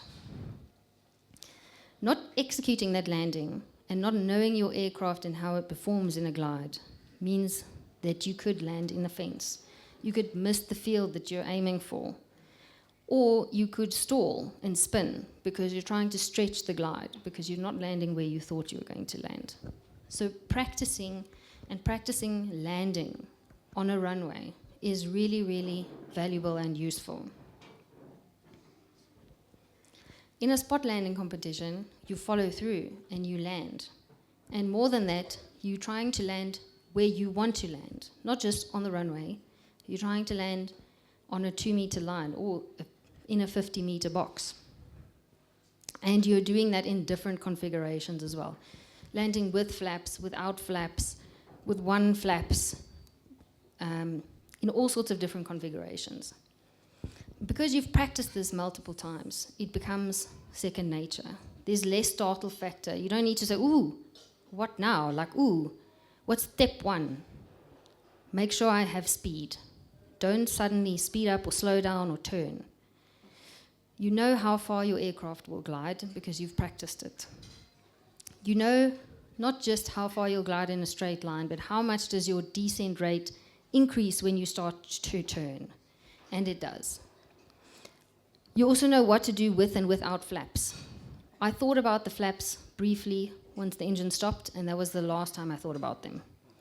When I landed, I realized, oh, maybe I should have used the flaps.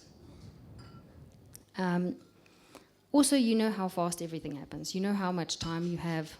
Do you need to continue as if you're on a downwind? Because if you turn too short, you might still miss the field. Or do you need to turn now in order to make it? So this is not a practice route. This is what they found when they took the engine apart. So you can see in there just shrapnel in the oil sump. That's what's left of my pistons. And you can see that it was not a valve failure. So it's very difficult to really say for sure what happened, but it looked like a piston failed. And it failed, I had about 800 hours on that engine, so well short of its overhaul time.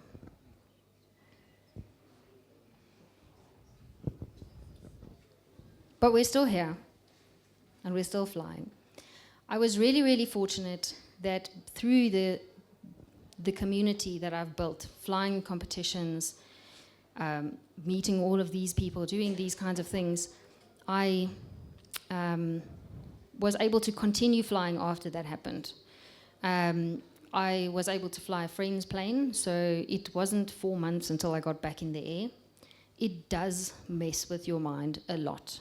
So if something like that happens, it doesn't need to be that major. Talk to people. It might not have happened to them, it might have happened to them.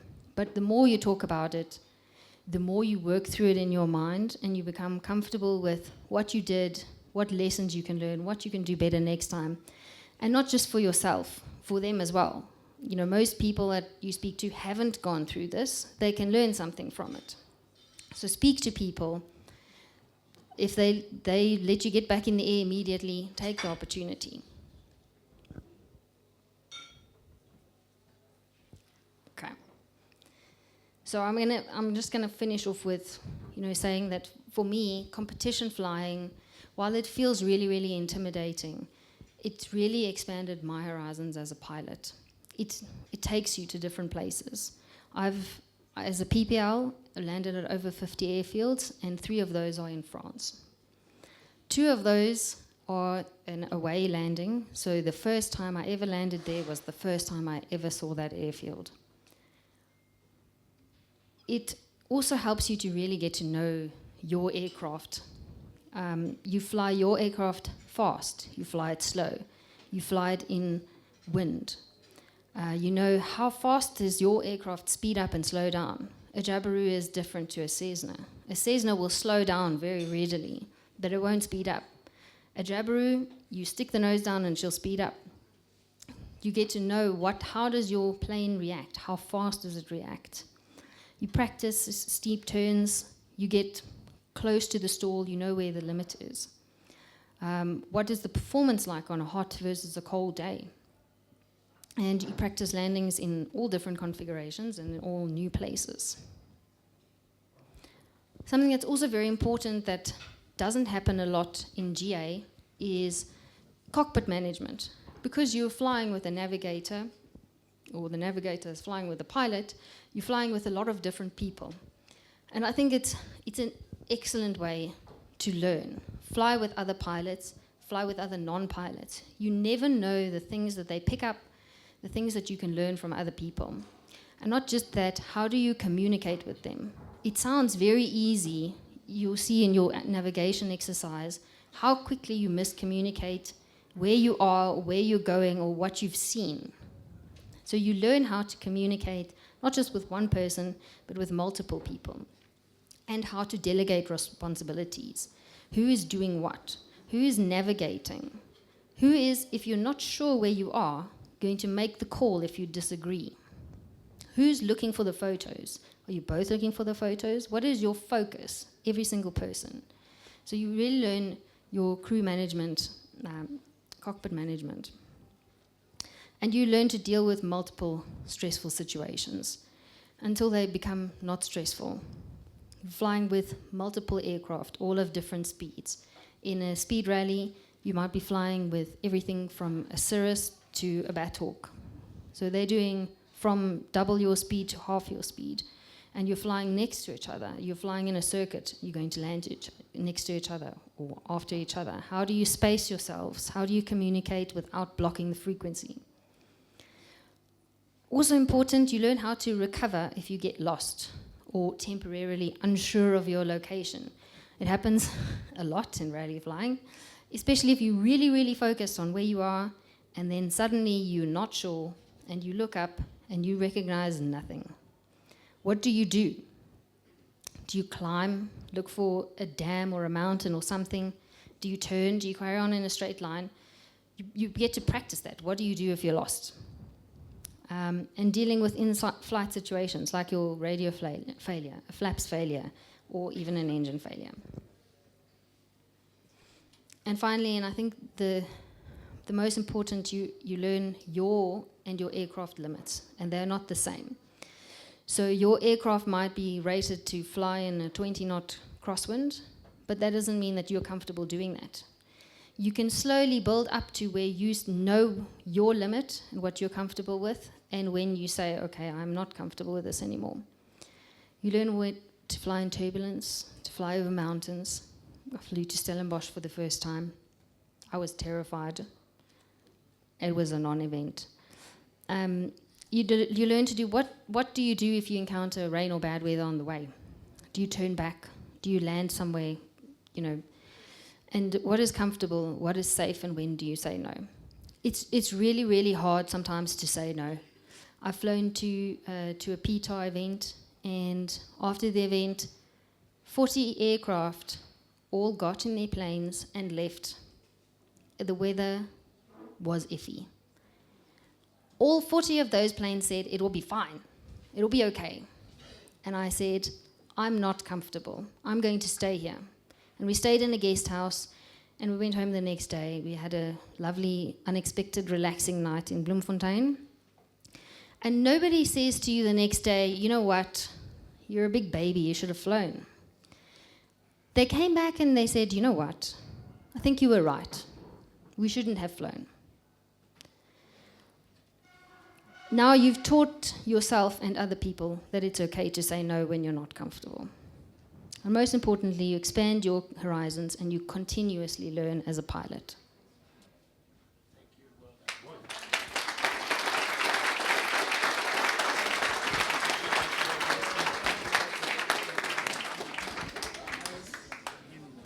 Hello.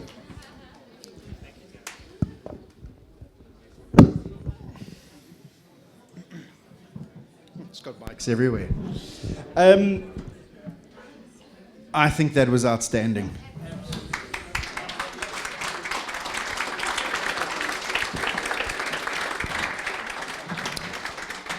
All right. Exactly.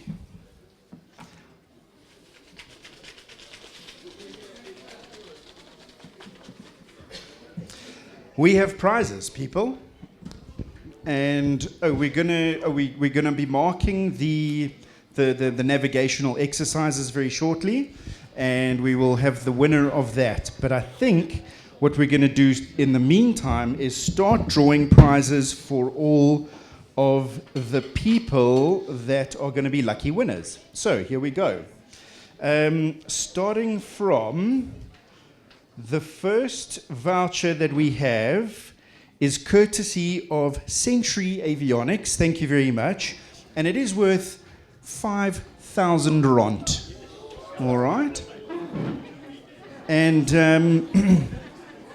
I'm making it a tradition. Excuse me. Just want to dress. I'm making it a tradition that the first person who registers for my safety symposiums wins a very significant prize. And the first person who registered for this event is none other than Miss Herholt over there. Come and grab your prize.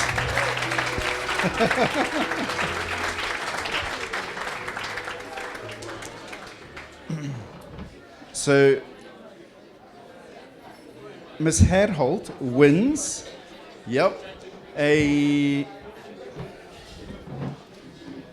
5,000 Rand voucher from Century Avionics, which she can spend at their in-person shop or on their online shop on anything she wants.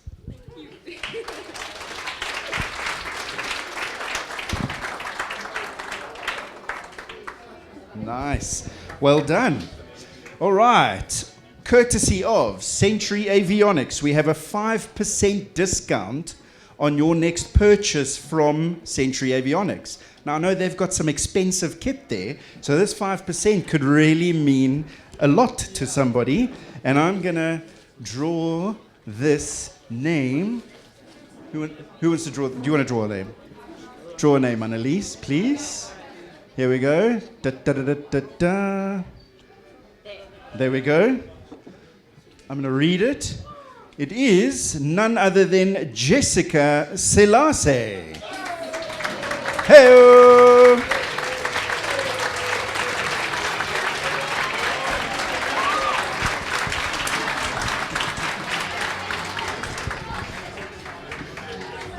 Okay, congratulations. Come over here, let's do a proper picture. So we're going to do one here. And over there. And over there.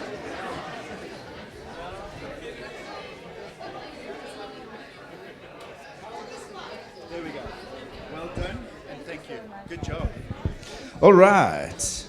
Who wants to draw the next prize? I think JJ, you get to know. Yeah, JJ gets one. The next prize is yet another. No, this one is going to be for a helicopter simulation or simulator voucher, courtesy of Henley Air. Thank you very much, Andre and Linnell, for sponsoring this. This is worth 4,800 Rand. Really, absolutely smashing. And it's valid for an entire year. So please come and get in touch. Whoever you are, the winner is. Yeah, JJ's just writing his name on there. That's really audited. Oh my gosh, Talon Aleph. Woo-hoo.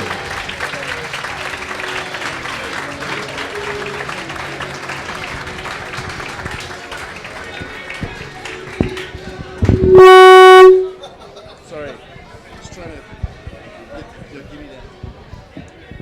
Oh, There we go. Thanks. Okay, lots of photos. Cool. There we go, one there. Where?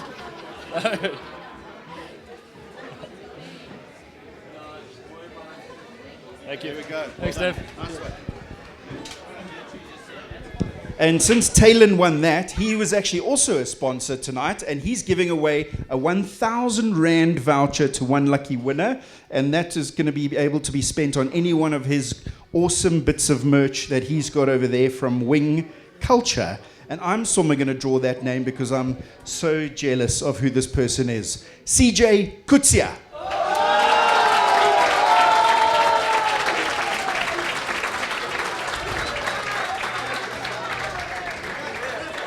Where is he? Is he coming up?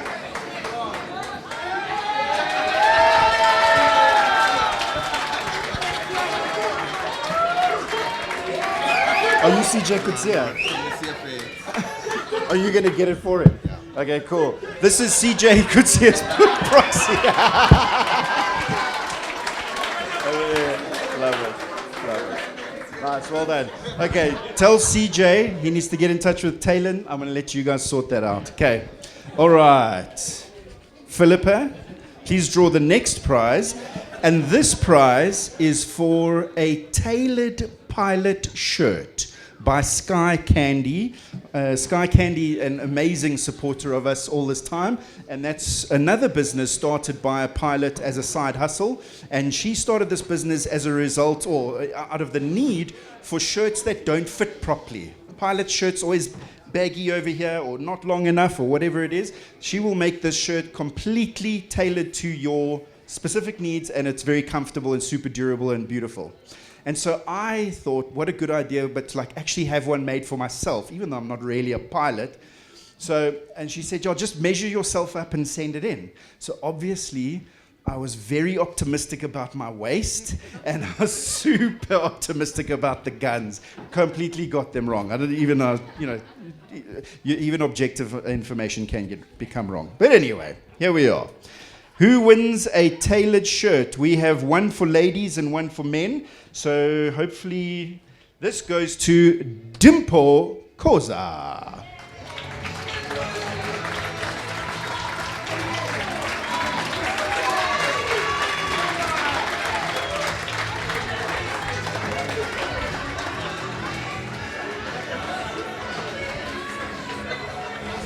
Dimpo, you look more like a Clinton to me.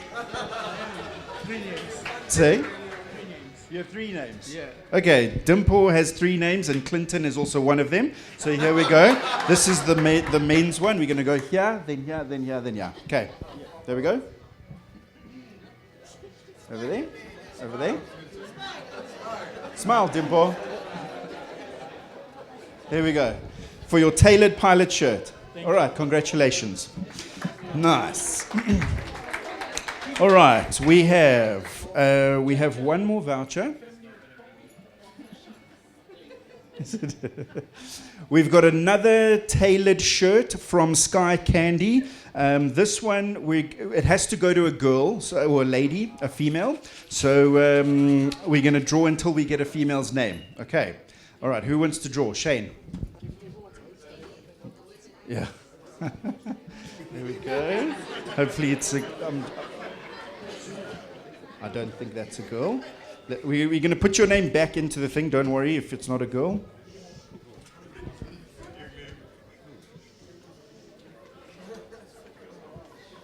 See, now this could also be a girl. Mpo Daka? Girl or a boy? Guy. Are we putting you back? Sorry. But I also know Mpo could be a girl. Okay. Neo Moyana.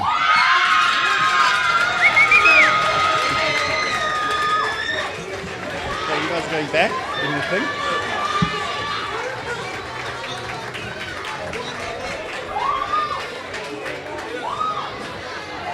Neo, Neo, Neo. Neo, Neo, Neo. There we go. Congratulations over there. Show the voucher to the camera. This way around. Oh, yeah, that's a good way. That's a good way. Okay.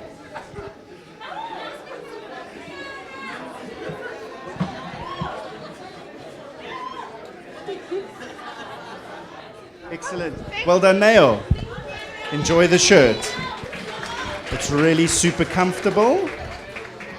And then we are giving away a prize. Oh, yes, we are. Courtesy of Pilots and Planes Shop. There's a branch here, and there's going to be a new branch at Grand Central very soon, and there's one that's been at Wonderboom for a while. They are giving away this amazing bomber jacket, courtesy of Alpha Industries, but from Pilots and Planes. Maria Lutzis, you're an absolute star for sponsoring that prize. Thank you very much, and we are going to draw this name. Quentin, why don't you give it a good old tug there?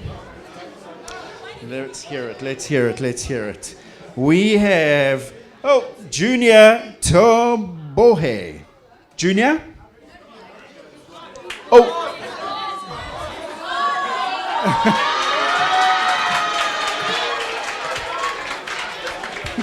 Is that him?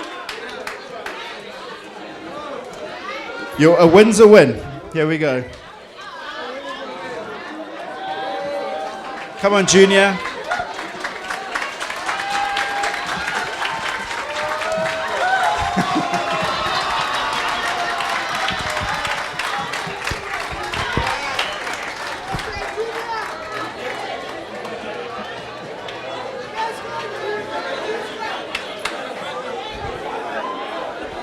Well done, Junior. Junior, Junior, Junior, Junior, Junior. Now, if that doesn't inspire you to become a pilot one day, then nothing will. Nice. All right. And then we've got a hamper sponsored by Personal Systems. And we're going to get the first lady of Personal Systems to please draw that name. That's good old Rachel. Good young Rachel. Thank you very much. And that name is Tiamo Se Clotu. Come and grab it. Can we get the hamper from over there?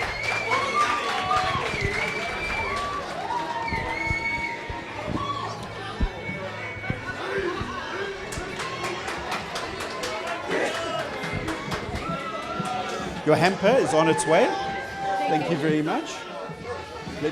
Can we wait till we get the hamper just for the photos? Congratulations. This is a hamper full of awesome goodies like biltong, wine, Pringles. You can really have a good time there.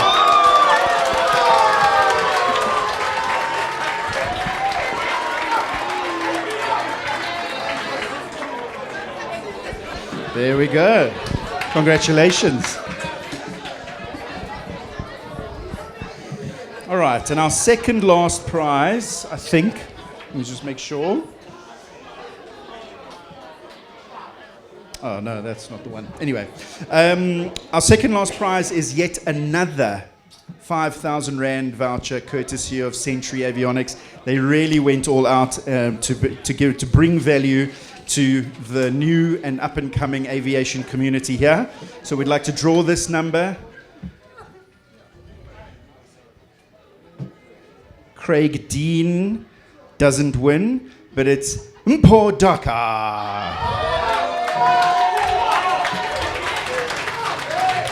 And both of those numbers were put back and shuffled like this. So that was a real win.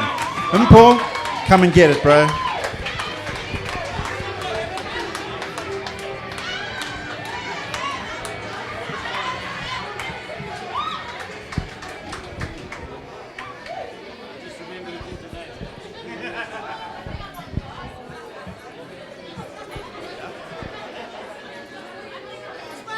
Excellent. Congratulations. Well done, Ruth. Very nice.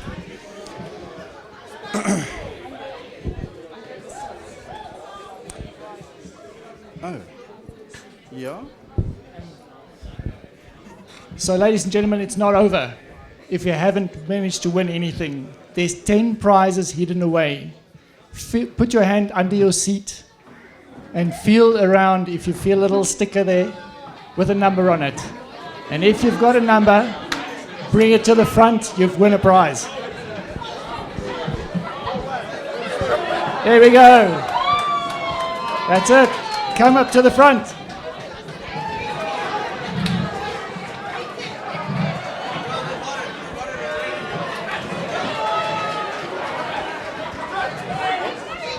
There we go. Bring it up.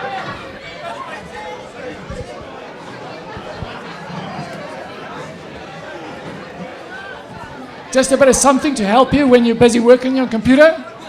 It's something that helps you when you work on the computer. Put it under your keyboard, and then you'll see there's all kinds of fancy little shortcuts.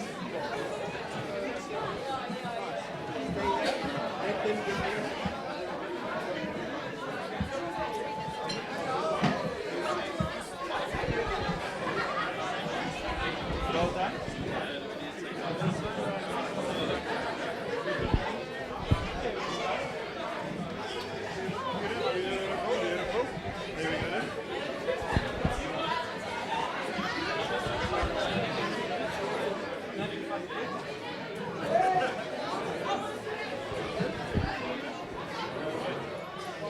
Keep coming. Sure, how's that?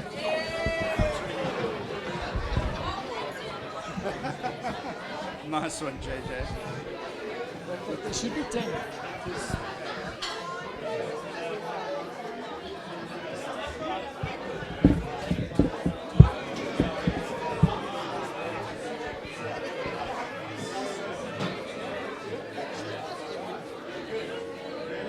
Stay around, stick around, come, let's do a big group photo.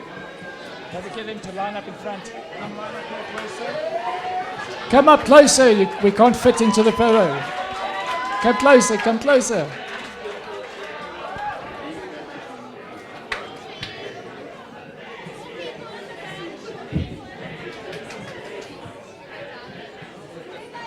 There we go. Photos in front of you.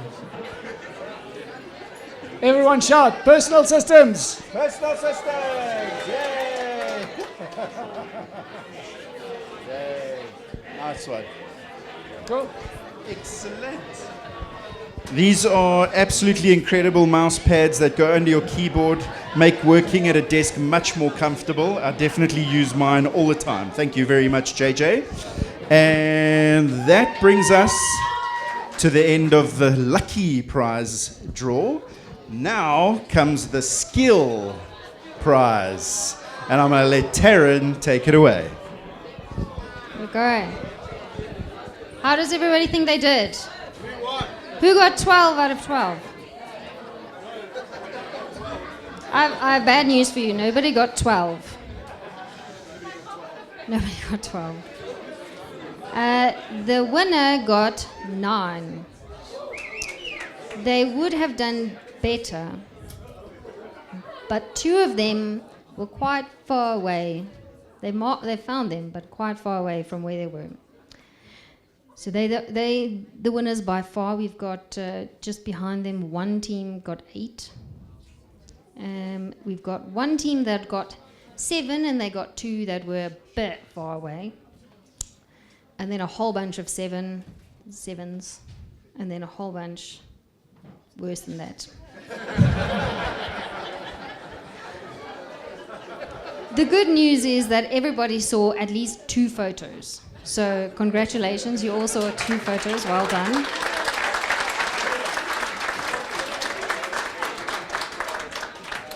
So the team that saw 9 and 2 halves is Team Juju.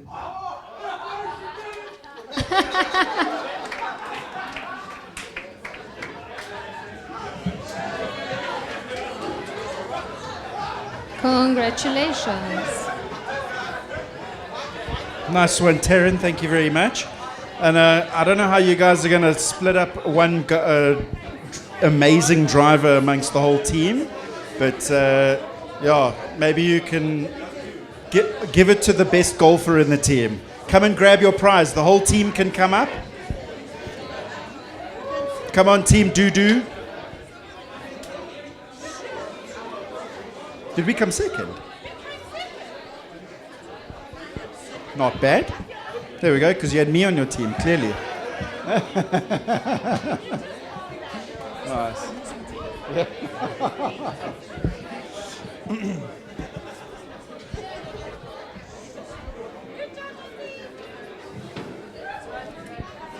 Nice one, Monty. Thank you. Well done, team. Doo-Doo. Well done, well done, well done. I have to present one prize to all 6 of you, unfortunately. So here we go. Yeah. There we go. And that's courtesy of Personal Systems and the storage system that they were advertising earlier. What is the storage system called? It's called Store Vault. Thank you very much. Well done, gentlemen. Woo! Nice. Okay.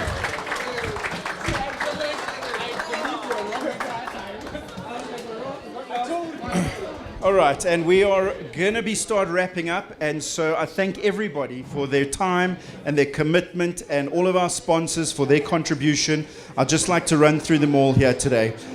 We've got SAPFA, who Taryn represents. They sponsored a nice contribution. Central Flying Academy, thank you very much for your contribution towards this. I must also say that Central Flying Academy, this is their 3rd safety symposium that they've all been at, and they've always got a huge contingent of people. So Adna, you and your team, absolutely amazing. Thank you. Big round of applause to them. Flying Socks, Young Aviators, Pilots and Planes, Alpha Industries, Sky Candy, Pilot Insure, Personal Systems, Captain Circle, Century Avionics, Henley Air, the Aviation Wealth Club, Safety First Aviator, and the Aero Club of South Africa. Khwetse, thank you to you and your team. Thank you. And Jetstream. Oh, Jetstream. Yeah, Jetstream, thank you very much for that. And we are going to be sending one lucky person a Jetstream voucher in the email. So everybody here is going to get a wrap-up email. But one of you is going to get the Jetstream voucher. So read your emails, especially from me. Okay. All right. Thank you very much to all of you. If I have missed you, I don't mean to. You're just as important as all of the others. And then I'd just like to say thank you very much to my speakers. JJ, please come up and grab this amazing gift, which seems paled in comparison. There we go. Thank you very much for everything you've done, JJ. Let's do a photo. Stay right there. And then I'd like to say thank you to Keegan for his awesome contribution. Keegan, you get chocolates and a mouse pad, no socks. JJ got socks and chocolate. Stick around, stick around, stick around. And then, of course, I would like to say thank you to Taryn Meyerberg for her awesome speech and amazing activity here tonight. You get a mouse pad, chocolates, and a pair of socks. There we go. Okay, stand here, please, for me. You get extra chocolate. All right, these are my speakers, and I really appreciate all the work that they've done, and I know they've have to step out of their comfort zones to come and talk to you guys. This is my comfort zone, so I know how difficult it is. So here we have growth and stretching of awesome people, and just showing you that it's possible. So thank you to all my people. Okay.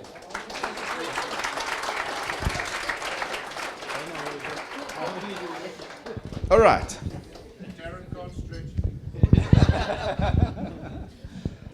And I think that's time. Hey, everybody. So I would like you all to please drive home safe. If you've been drinking, please Uber.